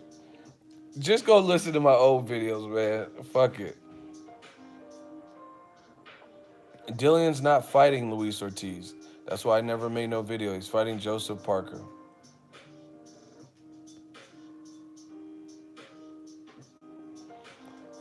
But Triple G's side is getting annihilated with the negotiations because they try to put their foot down and take a stand, and Golden Boy is like, nah. Because listen, negotiations about knowing your self worth. Knowing your self worth. Golden Boy knows they have the cash cow. They know Canelo's been a part of the Mayweather 2.1 million buys. They know he's been in the Cotto fight. They know he's been in did a million with Chavez. They know he did a million something with Golovkin and have a live gate record. They know the worth of their fighter. So as a result, when someone's coming out like 50-50 and they know that they can't back up or substantiate how they deserve that, Golden Boy was like, all right, train left, motherfucker.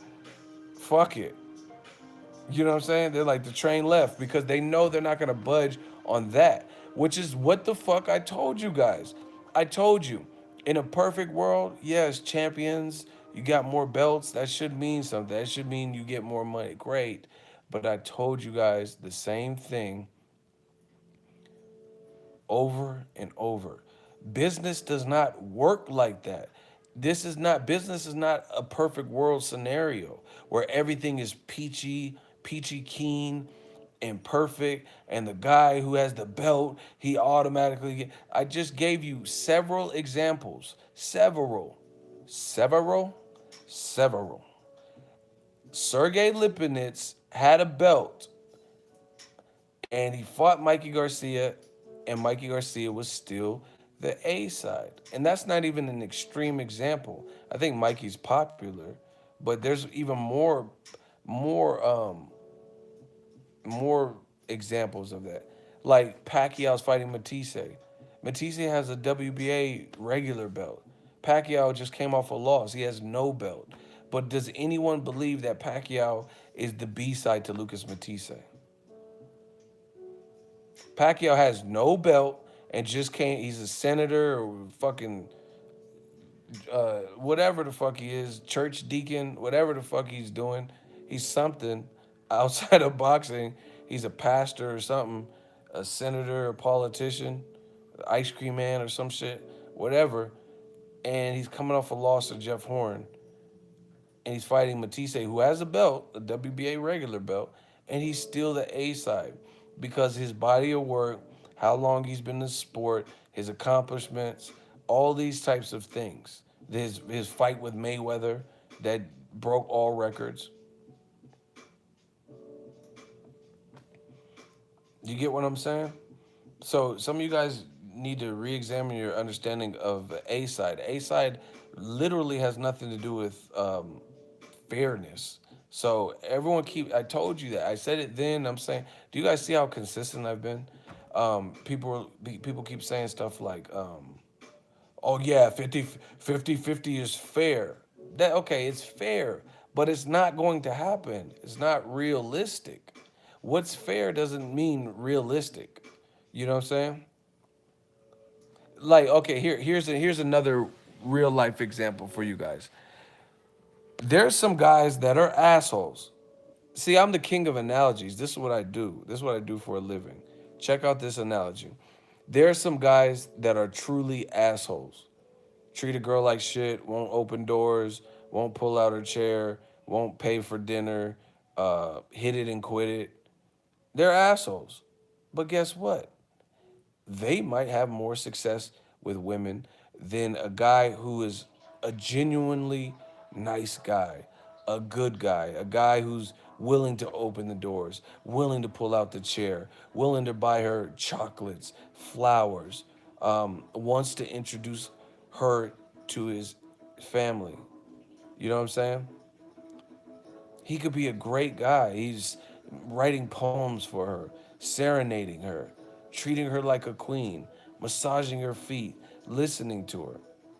So, how come the guy who's that great to the girl, she don't want to be with him? She want to be with the bad boy. She want to be with the guy treating her like shit. She want to go be with the person who's a deadbeat and playing video games. Maybe the sex game. I don't know. Whatever it is, that's the reality of life. Like, you know how they say nice guys finish last? Just because you're nice doesn't mean. So, what I'm saying is, what's fair is not always the reality. Is it fair that a guy could be that nice and really care and he would never cheat and all this bullshit and he's not getting the girl of his dreams? But that girl of his dreams wants to fuck with a dude who's a slouch, couch potato, fucking hella bitches. It's not fair. But again, I told you, life isn't fair. Business isn't fair.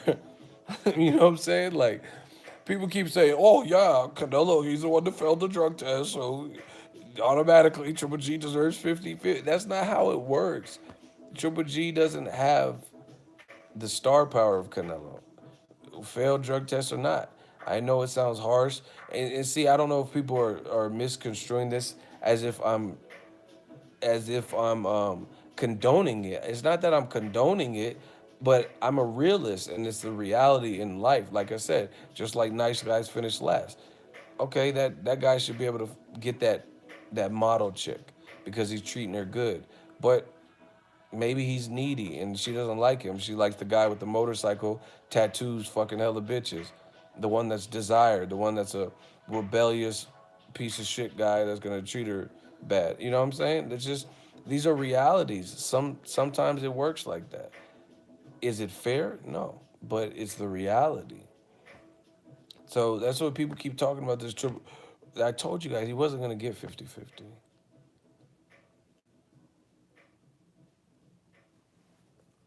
And now it's like, oh yeah, he's willing to budge. It's just not a good look. You're getting stripped. You're moving from your negotiating position, so they backed you down. Smash the like button, y'all. We've been on a little bit too long for it to be under 200, really. Um, but they're backing you down every aspect. Oh, 50-50. And then you were firm about it. You explained why. You said it was fair. You failed the drug test, and Canelo needs this fight. And they still didn't say. They still didn't. Golden Boy never changed it. They said we're not giving you 50-50 from the gate. They said we're not giving you it. And then now you're doing interviews with ESPN saying, all right, we'll back down. So they suckered you because now they you it's like, you know how some people look at face-offs and then you see who turns away real quick. Some people judge that as the other guy got to you. You know what I mean? I don't judge too much about face-offs, but that's just a quick comparison. They they they expose your hand. Triple G's not, his side is not playing the game in my opinion. They're not doing things to they they need to read 48 laws of power because they're not putting themselves, aligning themselves in the best possible situations to give themselves power. I told you guys this. Other thing, this may seem petty, but Canelo's a clear A side. Golden Boy knows he's an A side. He's one of Golden Boy's only remaining stars that they even have. So of course they're gonna probably high high charge him, and you know what I mean, make sure he gets cashed out, and you know what I mean, because Triple G is a dangerous fight. So you know that you know that this is one of Golden Boy's last cash cows. So you got to do everything you could to align yourself with power, so you have some kind of leverage. But getting stripped of your belt doesn't. They didn't want to give you 50-50 when you had all these belts. Now that you just got stripped of the IBF, and then the WBC's punking you. WBC saying, "Hey, if you don't fight Canelo, you should just take it. You gonna have to fight Charlo." I'm I, I'm gonna beat the brakes off this dude in the hot seat. His name is Haynes Buck. He says ego biased media. What if I said that was biased? Cause you don't want to hear it. What if I said that was biased? Listen, your next comment, if it's not an answer to that, you're blocked. I don't. I've been traveling all day. I don't have the patience. If you put something clownish, if you put something that is not a direct answer to that, or if you stall and don't answer, then you will be blocked. So good luck. What? I'm biased media. That's cool, but explain it. What did I say that was biased? What do you disagree? 15. We're not playing no type of games. It's too late. I'm not staying up for this. 13. Shooters, get ready. We got one. 11. They gonna learn. I promise you that. 9. You gotta do something, man. So tell me about this biased media. Tell me more about that. 6.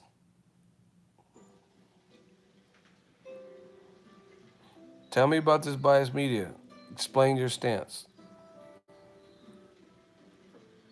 6. I'm trying to give you extra time. I know I already did 6, but I'm gonna give you another 6.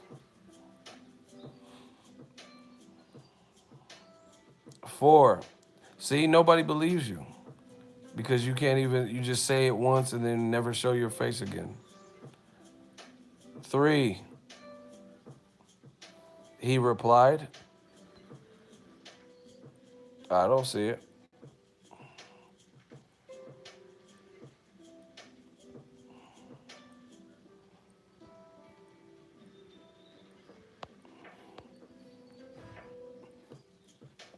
Did anyone see him reply? Did anyone see him reply? He said Canelo is in the right. Okay, well, he's blocked. Stalling.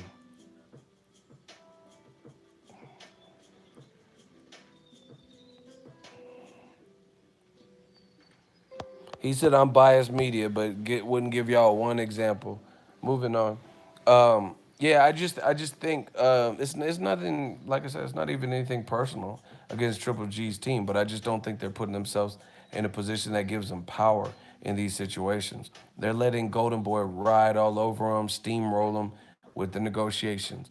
If they wanted 50-50 and they had all the belts that they have except for the WBO, now you just got stripped of the IBF, then why would they give you more now? Because that's a blow to you. You know what I mean? That's something that you, one of your bargaining chips, and you just lost it. Now he came back. I'm not playing this game. Blocked.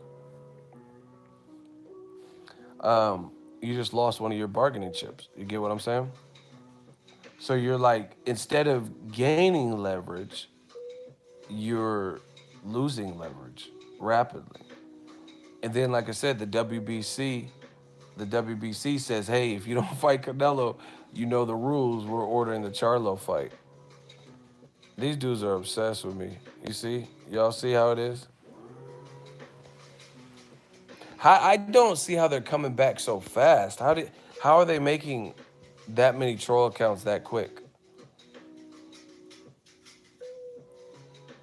I don't get that. Oh, actually, I got something for it. Floyd said he's not fighting no more. He said he found a new investment. And now he doesn't have to fight.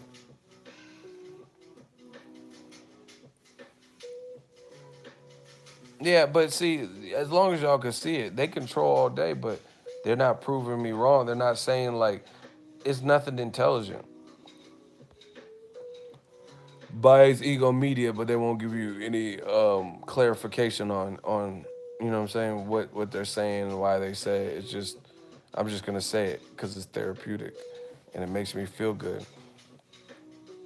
But yeah, I just don't see how Triple G's gaining momentum or gaining leverage in the negotiating room. You know what I'm saying? How is he gaining leverage in the negotiating room if he's getting stripped of his belt? You know what I mean? That just doesn't add to his equation. I really don't see how that helps him.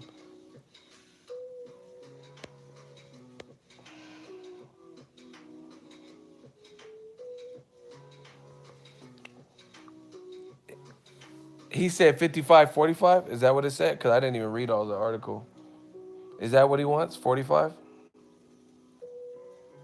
Triple G's legacy just flaked out. Is that how much he wants? But see, listen, this is the thing. You just lost your belt. You just lost your belt. Like one of them. So that's like one, like this fucks him up. Like, what if Canelo does fight Danny Jacobs, and then you want to fight Billy Joe Saunders? Now it's no longer for undisputed because you got stripped of the IBF, and that's floating around. And Derevyanchenko is probably going to fight someone for it. You know what I'm saying? So now the Billy Joe Saunders, even if you go that route, the Billy Joe Saunders is not as big because the winner of that would have been undisputed, but now they won't be undisputed because they'll still have to collect the IBF. So it fucks you up in multiple ways. You okay? Let's say you got 35% in the rematch negotiations. Now you want more than that, but then you lost something. You lost the IBF belt, so you lost one of the reasons that may have even given you 35. And then like the thing is, you can't say, "Oh, we won the first fight," because the judges didn't give you it. Even if I know fans did, a lot of fans, including myself, I had Triple G winning the fight, but then the more I have to watch it again because that was my initial from start to finish when I was in the T-Mobile Arena assessment, and I went back and watched some rounds and stuff like that. But I probably should watch it straight through again. But like it or not, the judges didn't see it the same way. They had it a draw.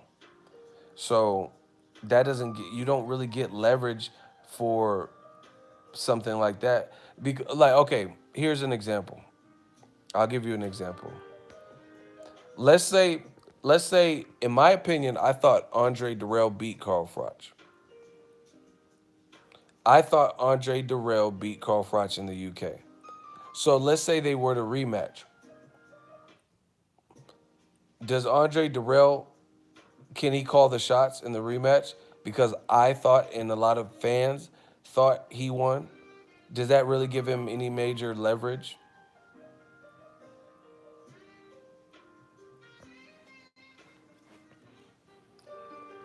You know what I mean? It doesn't really give you major leverage because some people thought Carl Froch won.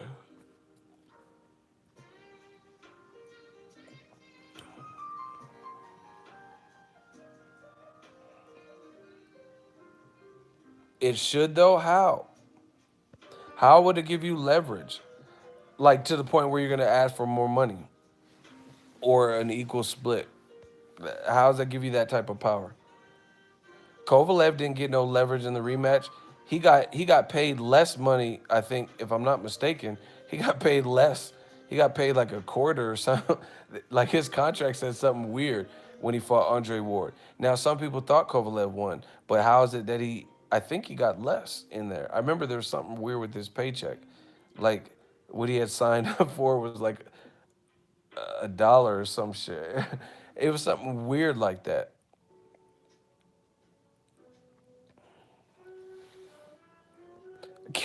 King Corleone is a fool. He said, "LOL, it should." Yeah, but you notice the dude never even. Yeah, Kovalev got zero. I remember something was weird about his paycheck. He got zero in the rematch. Man, bottom line, man, y'all motherfuckers can do whatever y'all want. Canelo's the A side. Deal with it. It's just, it is what it is. It's just like whether it's right or like okay. I guarantee you this. Floyd Mayweather was probably more willing to give Conor McGregor, a non-professional boxer, an MMA fighter predominantly, right? He was probably willing to give him a better split and a better cut of the money, Conor McGregor, a non-fucking boxer, than he would Keith Thurman. You know why? Because Connor, in his own right, is a salesman. He's going to help build the promotion, and he's done great numbers in the UFC on his own without Floyd's help. So Floyd knew that even though he's an MMA guy, if I got him in the boxing world, he's going to help me generate a lot of money. Keith Thurman has no pay-per-views. I don't know all of his viewership, but like the Porter fight did good, Danny Garcia did good in terms of views, but it's not like Conor McGregor who's done pay-per-views and stuff like that. So once again, is that fair that a champion boxer will probably get less money than Conor McGregor? Not fair, but that would be the reality, and that's because Conor has done some things financially where it made it lucrative.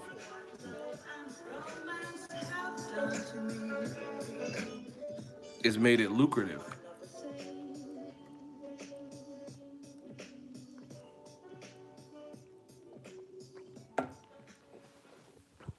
Does Lamont Peterson? I thought he said he was thinking about if he should retire after Errol Spence. I could have swore I heard him say that. So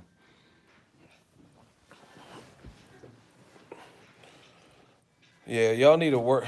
Yeah, y'all need to work on your business stuff. So like I said, Conor McGregor probably got more money. He did. I know he got more money than Maidana. He's just on the Forbes list. You know what I'm saying? He got 99 million. They said. Maidana didn't get nothing near that, and he's living like a boss in Argentina. So is it fair that Maidana, someone who beat Victor Ortiz, beat Lil Bro, Adrian Broner, beat Eric Morales, fought Katelnik, fought Devin Alexander, gave Amir Khan a hellish fight, beat Josito Lo. Is it fair that Maidana didn't get $99 million? See, this what I'm saying. You guys clearly are playing games like you don't know business. Maidana doesn't speak fucking English like that. You know what I'm saying? So he can't generate what Conor McGregor can. He hadn't done pay per views like Conor McGregor. So of course Conor McGregor is going to make more money than him. It's simple. It's really not even that hard to understand. So again, business is not fair. I mean, that'd be great to see a boxer like Maidana, is one of my favorites. You know what I mean? Get 99 million.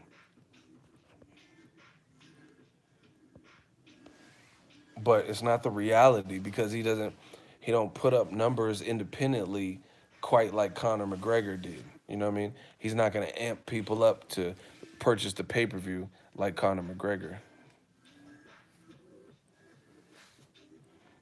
Philip, your comment is bullshit more than what the IBF did. You said you said ego, is that right for the IBF to strip Triple G? I think that was bullshit. Of course it was right. See, I'm gonna tell you why your comment is bullshit. Triple G was the one after Canelo failed a drug test who was hell bent on fighting on May 5th. That opened a whole different floodgate because his mandatory seen him trying to look for a Jaime Munguia, and he was like, "No, no, I'll fight you. I'm your mandatory anyway," right? And Demetrius Andrade also, but we'll focus this on the mandatory. Triple G's side looked all around their mandate, you know what I mean, like the big fights. They just wanted a fight, and they took a guy who didn't really deserve, hadn't done anything to deserve a middleweight shot at the titles. So as a result, fighting someone like that put focus on it because Lou DiBella's team, they're like pressing Triple G. Like, how are you going to give anybody else a shot other than us? If you're looking for a dance partner, we said we'll be your dance partner on late notice. Take the fight, take the fight. And Triple G's team said, no, we don't want to fight him. We want to fight a 154 pounder who hasn't fought in 2 years coming off of a loss. So he has a written contract. Hey, we'll let this fight ride. We're not sanctioning it. And then you have to fight after, if you get past Vanes Matarosa, which he did, you have to fight your mandatory by August 29th or something. Triple G, and they had to submit in writing that it was going to take place by us. You know what I mean? Like we've negotiated. Triple G's team they had no intention of really fighting him. You think they reached out to Derevchenko and like, hey, let's try to get this? No, they're still chasing Canelo. So absolutely, he deserved to get because that was the pact, that was the deal, that was the deal they made. Hey, you're supposed to fight your mandatory, but you're choosing to fight a 154 pounder. Fine. We'll grant you a one time exception. Then, if you don't fight your mandatory next, then you're on your own.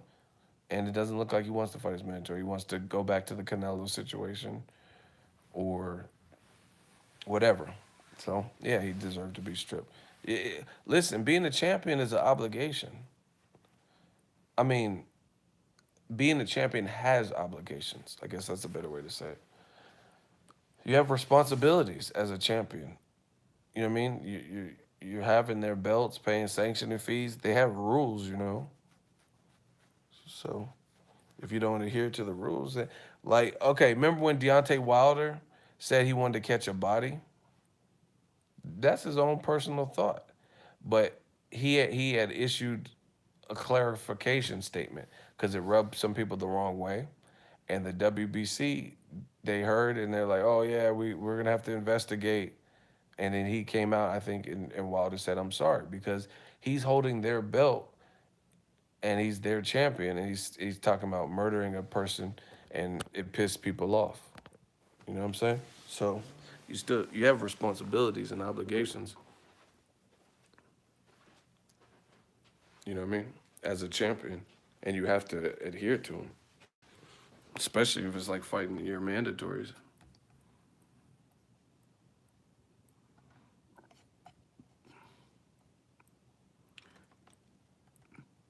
Another issue to me, I think Triple G's team overstated. They thought Triple G was more popular than what he is, because in a short period of time he was on HBO, getting a lot of love, selling out venues really good. Like, you know what I mean, 15, 16,000 people on the venue, selling good pre-sales. So I think they overstated his like actual commercial appeal and mass appeal, and started thinking that's why they put him on pay-per-view with Lemieux, and then it tanked. They put him on pay-per-view again with Jacobs, like, oh, we got a even better fight, and it tanked.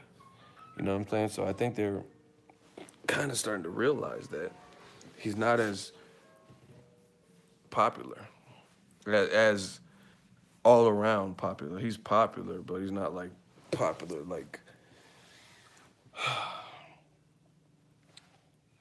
it's crazy, man. And you know what else is, you know what else is crazy?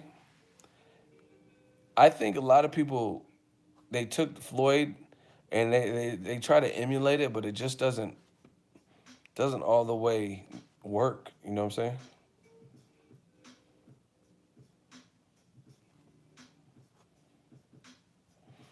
It doesn't all the way work. They were like, man, Triple G's popular. People hated Floyd, and he did all these numbers. But Triple G, they thought he was like, oh, you know what I mean? We'll get the Latinos on our side, say Mexican style. He has a Mexican trainer. We'll put him on pay-per-view, and he'll be the next big. But it don't work like that. You don't just timing has a lot to do with it. You know what I'm saying? Different stuff like that. Who is Darren? Hey, I want to put him in the hot seat because he's annoying. I keep hearing y'all keep screaming off Darren. Hold on, let me see. I'm gonna read what his comment says.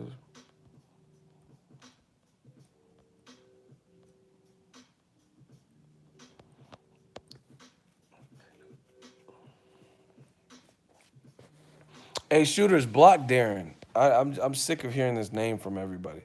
Here, I see him. Bye bye. Get the fuck out of here. I'm so sick of hearing everybody talk about Darren. Darren, oh hey Darren. Like, bye bye Darren. Um, yeah, ultimately I don't think it was a good look. It wasn't a good look for. Did you really ask if I'm covering the Crawford fight and I'm in Vegas? Do you watch the channel? I'm like in at the MGM as we speak, in bed, like talking to y'all. You're like, hey, you gonna cover Crawford? Yeah, that's why I'm here. I don't know. Maybe you knew. I don't know. But yeah, just Triple G getting stripped. That was a bad look because from a negotiating standpoint, they weren't already trying to give you more as is. Now you lost the belt. You think they're gonna give you more? You know what I mean? And then the WBC's coming after that other belt potentially if you don't fight Canelo. I just like I said, I don't know what it is. I don't know what type of mouthpiece. Pause. But what type of mouthpiece? That's what we say in the Bay when someone like they could talk and say, I don't know what type of mouthpiece Tom Loeffler has, but it's like they're letting Golden Boy just run them. Don't fight Billy Joe Saunders if you want to fight Canelo. Okay. And then you ain't getting 50-50. Go to your room. Okay, we'll budge. Like what? This is crazy. Why are they allowing this? Like Monty Gordon, $5 super chat. Triple G is done. Wow. Dropping titles, chasing Canelo. I think he will try to cash out now and take whatever he can.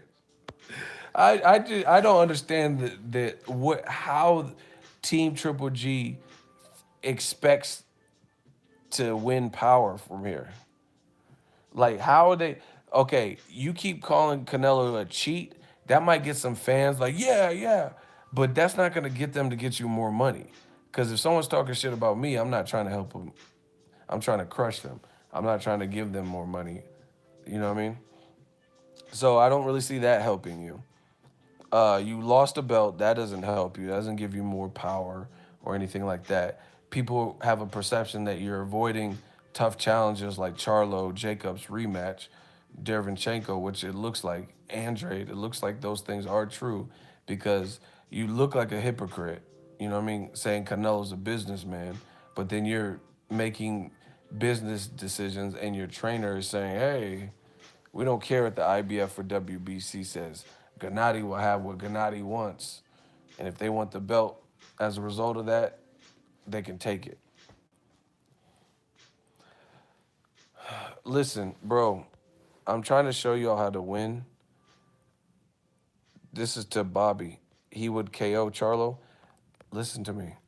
I'm trying to teach you guys because some of y'all be the same people that don't listen. And then when it comes out and then what I said was true, y'all like act surprised. Nobody believes you, bro. You said he'll KO Charlo. Listen, it's possible, but he didn't really knock out Kell Brook. He knocked him out, but I'm talking about like knock him out like he did Vanes Martirosyan. He didn't even knock out. He knocked out Vanes Martirosyan and he couldn't get back up. I'm talking about like just stretch him, right? And done that for a while. Like I'm talking about like just ice somebody. Like when's his last knockout where it was just like some brutal shit. You know what I'm saying? Vanes. I mean, I don't even think that's even right to count because it was a 54 pounder. When's his last middleweight person where he just really stretched him? Curtis Stevens. Yeah, okay. And I think Curtis Stevens was still standing up and the ref jumped in. No, we're not counting last fight because I'm talking about middleweights. I don't care about Lemieux. Nah, he did not. He dominated Lemieux for sure, but he didn't. Lemieux complained to the ref instantly. He dominated Lemieux. See, y'all don't know what the fuck y'all talking about. What? Okay, I'm talking about what Lomachenko did to Linares, what Terrence Crawford did to Ndongo. When's the last time he stopped someone like that? That was a middleweight. So please don't say non-middleweights. Don't say Vaughn's because it wasn't a middleweight. So anyway, nobody believes you because y'all can't even think. You're saying he'll knock out Charlo. Yes, it's a possibility. It's boxing. Triple G is strong, so it's a possibility. But I mean, when is that? That's like some people in boxing. It's like they wait. They're waiting for that. That like motherfuckers are still waiting for the old Pacquiao to show up. That motherfucker is gone. Uh, Alex Ariza, Mystery Shake, Pacquiao is fucking gone. He's not showing up. Because why would it? He ain't had a knockout since 2009. He's never showing up again. He might even get knocked out by Matisse. Like, how long are you going to keep hoping that the old Pacquiao comes back? Like the Pacquiao that did a number on David Diaz or one punch knocked out Ricky Hatton, had Cotto's face looking like shit, Margarito's face looking like shit. He just hasn't showed us that. So again, Triple G, it's a possibility he can knock out what's the name, Charlo. But nobody believes you. We just want to see it. You know what I mean? Because who's the last person where he knocked out? Name somebody who was a equal size, equal power, good jab, middleweight that he knocked out like that. How you making it sound? You know, oh, he'll murder Charlo. Who is he murdered? That was an equal size, good power, maybe bigger type of person, where he murdered them.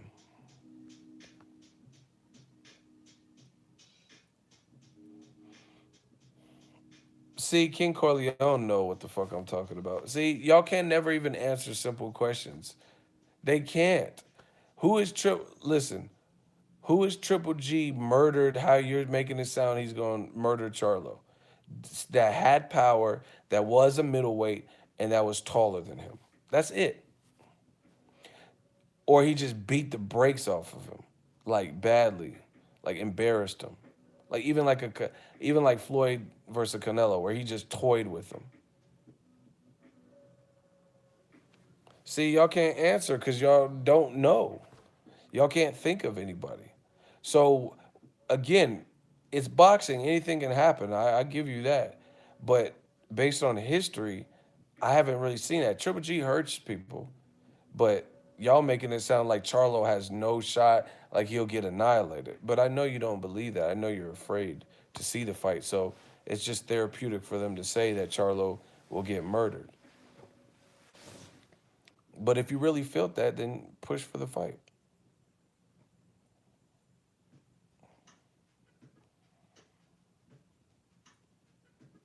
Oh my God, Bobby, I'm putting you in the hot seat. I try to spare you. Whoever trades with him gets knocked the fuck out. I'm gonna ask you once again. Name someone that Triple G fought that had a good jab, equal power or greater, and was taller than him. Name somebody. Someone said Rubio. Rubio has power. I don't remember who was taller, but Rubio. Wow. How long ago was that? Rubio actually, see, I have a good memory. Rubio happened on the same night, on the same card as Nonito Donaire and Nicholas Walters. Damn, 2014. So 4 years ago was the last time he fought someone that meets the criteria. Okay. So that's great. He is a man fan. Rubio, there wasn't even throwing punches and he missed weight. And like, are we really gonna compare Rubio to like a Charlo? Really? What was Rubio's fight even before? I know he's fought like Chavez in the past, Kelly Pavlik shit. But I'm saying who did he fight directly before Triple G? Dominique Wade. I'm done. I'm getting out of here. I'm not listening to this stupidity. Y'all just guessing around. Listen, if you want to pick Triple G to beat Charlo, fine. But notice that these people aren't breaking down the fight. They'd rather say it. Dude said no one has his power. LOL. Bobby, stop it. These dudes is whatever. It doesn't even have to be his power. Just really good power. Bro, you're really an idiot. Bobby, you. So who has I'm not talking about technique or nothing. David Lemieux. David Lemieux might have more power than Triple G, but he doesn't have more technique and he doesn't have the frame and he can't make weight. You know what I'm saying? Who hits harder than? Bro, I'm not even gonna argue with whatever. Keep worshiping your God, Triple G. He gonna get stripped of all of his belts if he don't fight. So, like, I don't know what to tell you. All I'm saying is, like, the bottom line. I just think his team, they could have put him in a. He said answer then. No, there is no answer. Triple G, he just has almighty power that nobody has ever seen before. He has the might of Thor and Samson with long hair. You're right. Everything you're saying is right. Triple G is just, he's the unstoppable god. You were one of them Ronda Rousey fans too, huh? Like Ronda Rousey, Rowdy. You, You was a Rousey fan. You was one of them motherfuckers talking about Ronda Rousey could beat Floyd. I know. But yeah, man, it'll be interesting to see what happens next. I think they might be able to get Canelo Triple G done. Ugh. Now that Triple G don't want 50-50 because he let Golden Boy punk him out of the like his positioning. That's crazy. I want 50-50 and that's final. Then the next day 50 Triple G will budge. What the hell? Hey, Golden Boy, they must do some Jedi mind tricks on you. Like, hey, Oscar, heard, heard you made some jokes about me. No, I didn't. Okay, maybe I didn't. I'm getting delirious right now. Oh my gosh, I'm thinking of that Eddie Murphy. Hey, Oscar, heard you made some jokes about me. No, you didn't. Okay, maybe I didn't. They must have played some Jedi mind trick. they they hit Triple G. Golden Boy hit Triple G with the Jedi mind trick. Be like, hey, Oscar, I need 50-50. 50-50, fool. You're like, you're not worth 50-50. Okay, maybe I'm not. I'll take 30.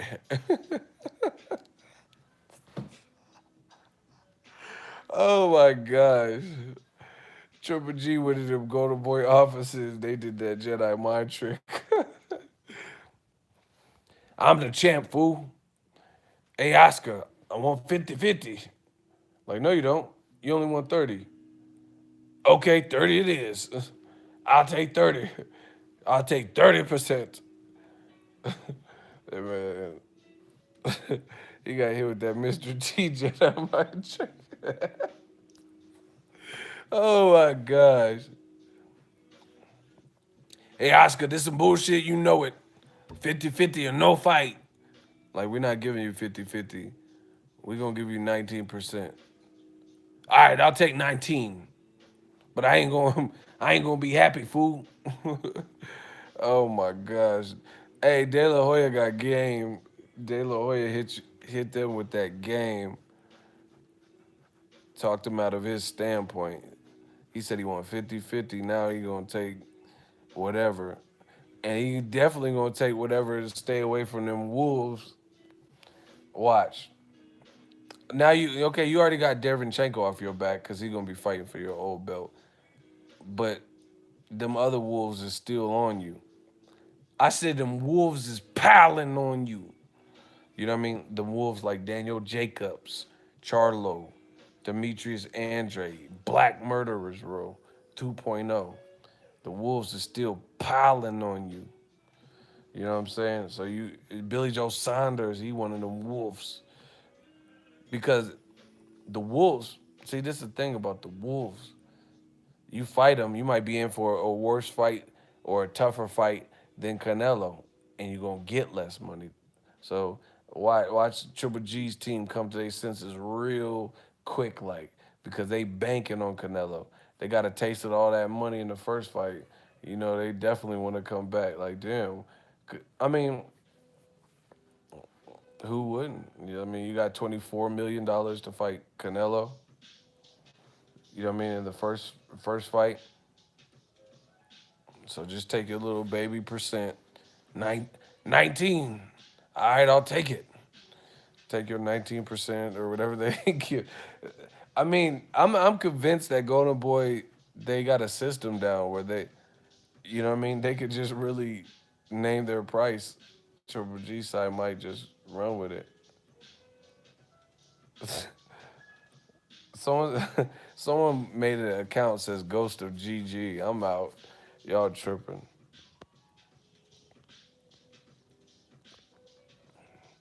How many years does he have left though? Like, hey, I'm not trying to be. What did Triple G really accomplish? Like, I'm being like, listen, late night uncut. I want to know like what people were saying he's like Hagler esque. I need to know this. I want to know what is his like marquee win? Like what is it? Like if people are comparing him to Bernard Hopkins, Monzon, Hagler, whatever, like really tell me because someone made me think like this. They said, "Oh, how much time does he have left in the game?" So that's a good point. Okay, you know, if he doesn't have much time left in the game, he didn't even fight Chavez Jr. Hey, King Corleone, you laughing, but you know it's real. What like I'm really trying to understand to the point where you would compare him to Hagler or Hopkins. So name some like they disrespect the fuck out of black fighters. I gotta be real with y'all. Let's keep it a buck. They disrespect the fuck out of black fighters, oftentimes minorities too, but definitely black fighters. Oh my gosh, they disrespect. Like I'm just thinking about it, bro. Bernard Hopkins beat Felix Tito Trinidad. I know this Puerto Rican cat. He was crying. He cried. He cried because Tito was like he's like a Puerto Rican treasure. You know what I'm saying? He was like a one of the faces of Puerto Rico. You know what I mean? Bernard Hopkins beat Roy Jones, fought Roy Jones twice. Like, what has Triple G done in that? Shout out to TC, the Crisis, $5 super chat. He said hashtag real talk. Man, fuck a headbutt. He stopped that man. But listen, what did Triple G? What's his marquee? Tell me his marquee shit. Bernard Hopkins stopped De La Hoya to the body, had him rolling around like, hey guys, Canelo. That motherfucker was like, I know I'm gonna get into promoting after this body shot. What it? Listen, what is Triple G known for? Listen, like honestly, I'm talking about legendary shit. If y'all talking about he's almost out the game,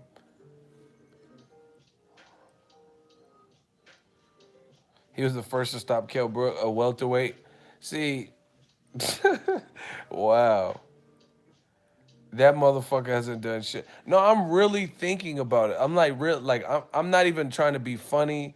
I'm not trying to roast. I'm really trying to think of like in terms of legend like you say Oscar De La Hoya. I could tell you legendary shit, legendary fights he's had, legendary victories or even controversial like he beat Trinidad. I mean the world knows. Um legendary fights with Shane Mosley, right? Beating Ricardo Mayorga, all the shit he was talking, beating Fernando Vargas. I'm talking about legendary shit. Shane Mosley beat De La Hoya twice. Good fight with Josh Clottey. Fought Pacquiao. Like, what is Triple G's legendary wins? Because all those guys, like Shane Mosley, you could say a legendary win, De La Hoya fight, right? De La Hoya, legendary win, Vargas fight. You know what I'm saying? I could at least think of something. Julio Cesar Chavez, Mildred Taylor. Floyd, I mean, he got a bunch. Diego Corrales, right?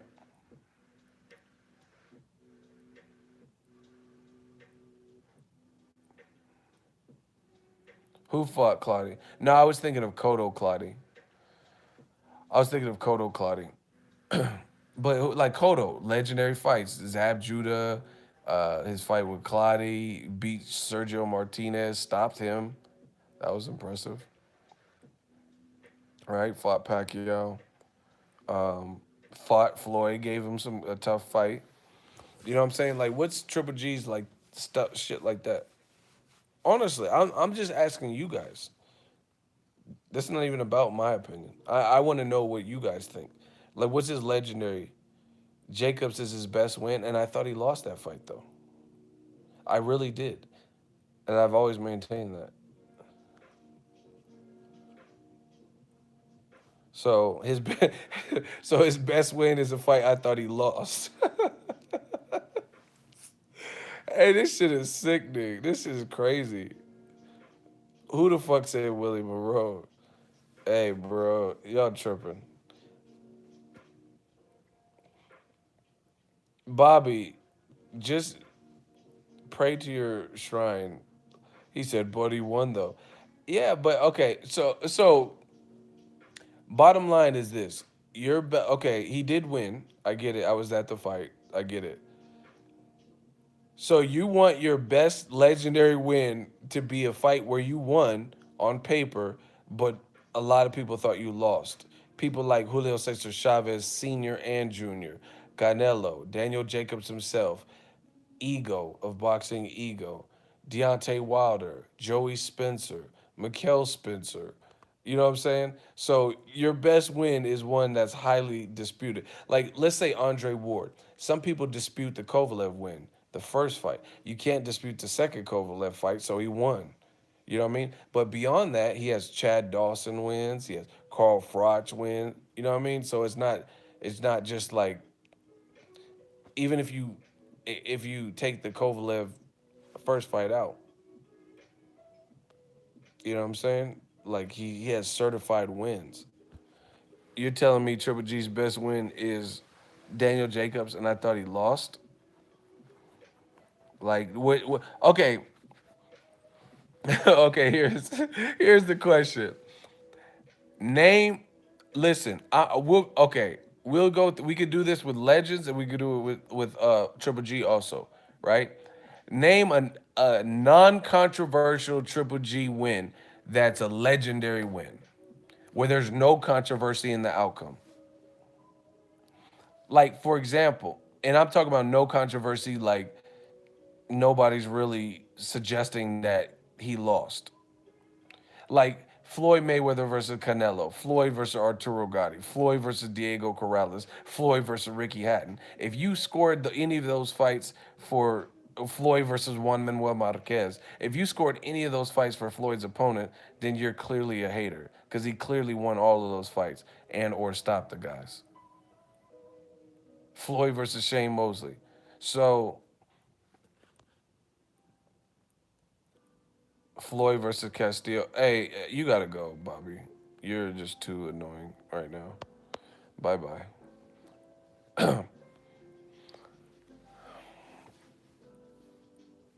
Why are you guys talking about Floyd versus Castillo and Floyd versus Maidana? I just said name a fighter a fight, a legendary fight with no controversy.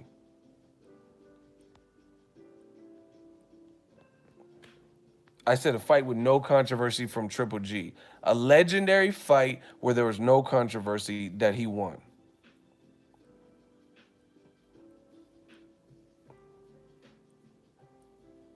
No, I don't know why you guys keep telling me Floyd fights. Name a Gennady Golovkin legendary fight that he won. Someone said Lemieux. That's a legendary fight. Lemieux fought for a vacant belt, and that was his first title defense. And he I don't know, and he had already been stopped before, and he lost a fight after he got stopped. He lost two fights in a row before Golovkin. How is that a legendary fight? Whatever. That's a legendary fight, beating a David Lemieux who just fought for Hassan Indam, who Peter Quillen knocked down more times, knocked down like six times. Lemieux knocked him down four times, and they fought for a vacant title because Jermaine Taylor was about to get arrested. Right? See, I know my boxing. That's a legendary fight. The only reason David Lemieux and Hassan Indam fought for that belt is because Jermaine Taylor is crazy, and he was shooting guns and pistol whipping bitches or some stupid shit, and then he was like facing cases, so they took his belt or stripped his belt or he had to get rid of it, and that's who David Lemieux fought for the vac because they're the highest ranking. Actually, I think Hassan Indam might have fought Curtis Stevens to get the position. Yeah, and then they were the highest ranking. So Curtis Stevens is legendary. Curtis Stevens had already been stopped before and lost to Durrell. Damn, that's crazy. Anyway, I'm out. I just want to know what you guys feel is the legendary fight. See, and see when the funny thing is when people put stuff in perspective and ask questions, they say you're hating. But if you guys have a valid answer, then it has nothing to do with hating.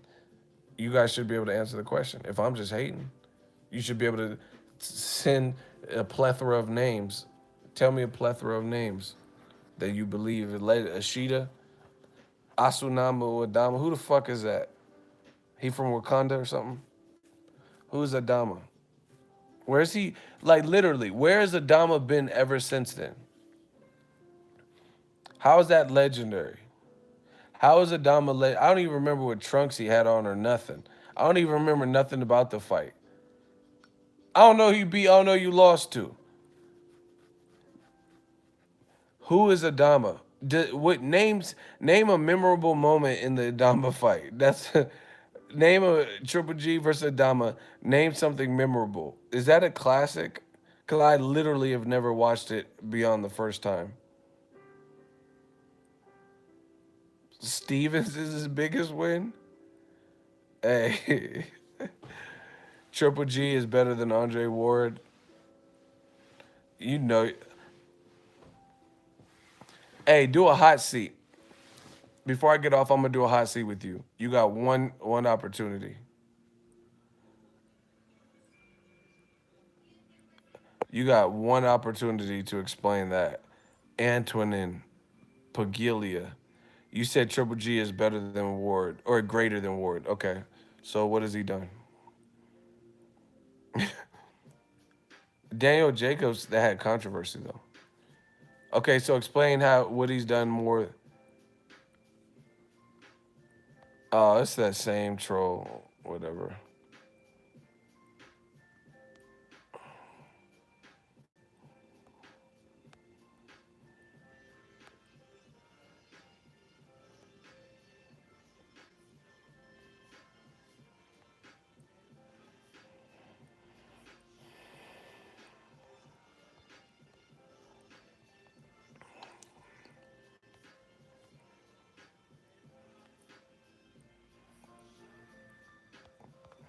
No, it's the same dude. He was trolling earlier. Yeah, man.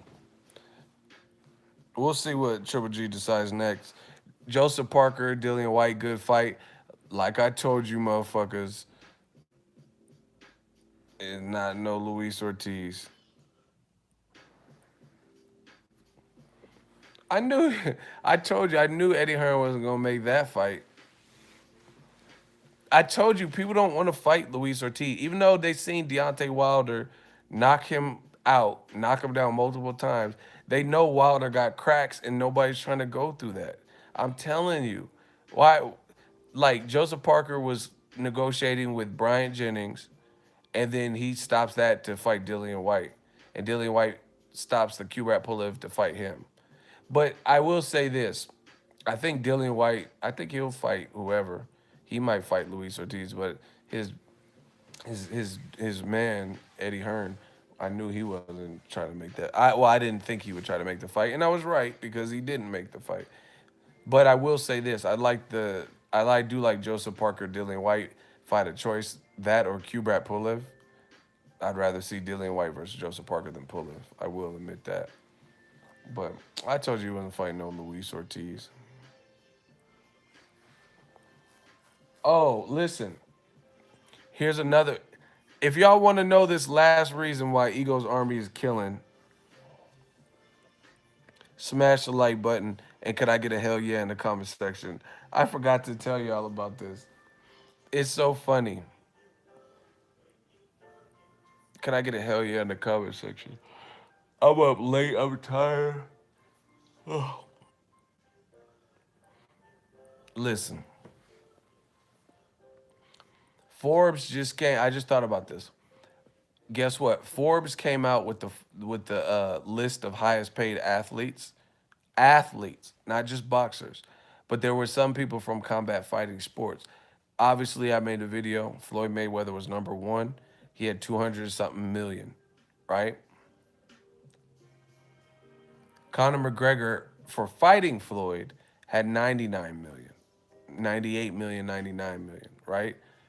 Cristiano Ronaldo, soccer player, he was above Conor. He was like number three or something. Canelo was on there. He made a lot of money from the Golovkin fight. He was like 44 million. Golovkin was like a lot lower. He was like at 72 million. I mean, he was at not 72. He was at number 72. Canelo was like number 15. Connor was like number 5 or so. You guys can go to Forbes, right? Golovkin was like 72. He made like 24 million, they said. Connor was 5. Okay. Floyd was 1. Cristiano Ronaldo, he was in the top 3, right? Now, this is the funny thing. Remember how I told you dumb motherfuckers about the UK and the USA?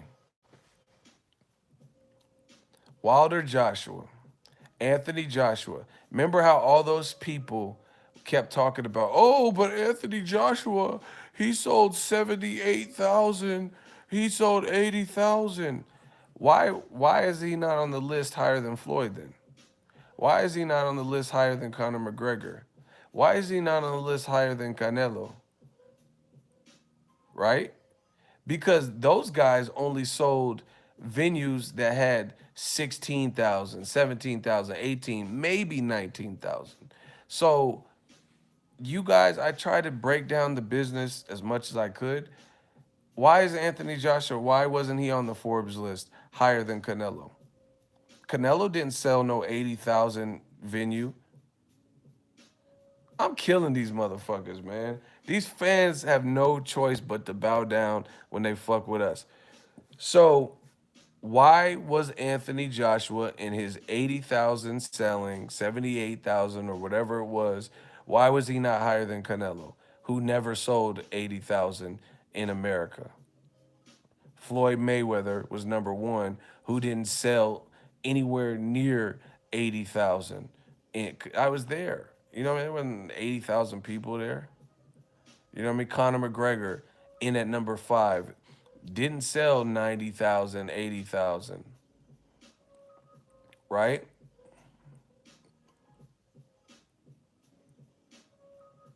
So explain that. I told you. Now, again, I'm not comparing. Joshua got more money than me. He got more money than most of us. We know that. We're not talking about that. So I'm not hating. Like he makes good money, I'm sure. But I tell you, all that stuff is it sounds better than the reality of it. Like again, I would rather sell out the T-Mobile Arena with 18,000 people and change, right? And make more money than selling out 80,000 at cheaper prices and make far less money. Like this is common sense. It's like Dollar Tree versus Neiman Marcus. Neiman Marcus could sell one purse that is $1,000. Dollar Tree has to sell a whole bunch of shit, little shit, to equate to that $1,000. It's that simple. So whereas the Dollar Tree would have to sell 1,000 $1 pieces of whatever or miscellaneous things from multiple departments, Neiman Marcus could sell one purse and they earned the same thing. Paul Ruffin, $2 super chat. Thank you. He said, the black channels, they like plush hotels. Yeah, yeah.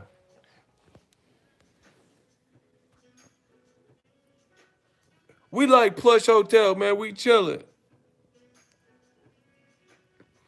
Y'all getting bodied and y'all know it. All them arguments y'all come up with, y'all getting bodied. I told you guys, like Joshua fought Klitschko last year. Why is he not higher than Floyd or Conor McGregor? Because they didn't sell 80,000. They didn't sell 90,000 stadium. That's you know what I'm saying? That's what I'm saying. And Joshua didn't I don't remember what he made, but it wasn't even 50 million. I don't think so. I don't know how much they said he made, but how somebody look it up. Forbes list. How much did Joshua make? How much was it he listed as making on the Forbes list? Somebody look it up. They said he was number 24 or something. Look, they said he made 39 mil. So he made less than Canelo, and Canelo didn't sell 90,000.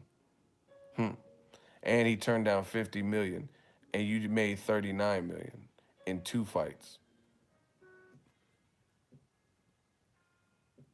You could have got 50 million plus the back end money in 1 fight with Wilder. This shit is crazy. We'll talk about it more later. Hey, we're 2 likes away from 200. Y'all got to do that up. I'm going to get some sleep. I'm out in Vegas. I got to be up and start trying to film. Peace out, y'all. Thank y'all for tuning in.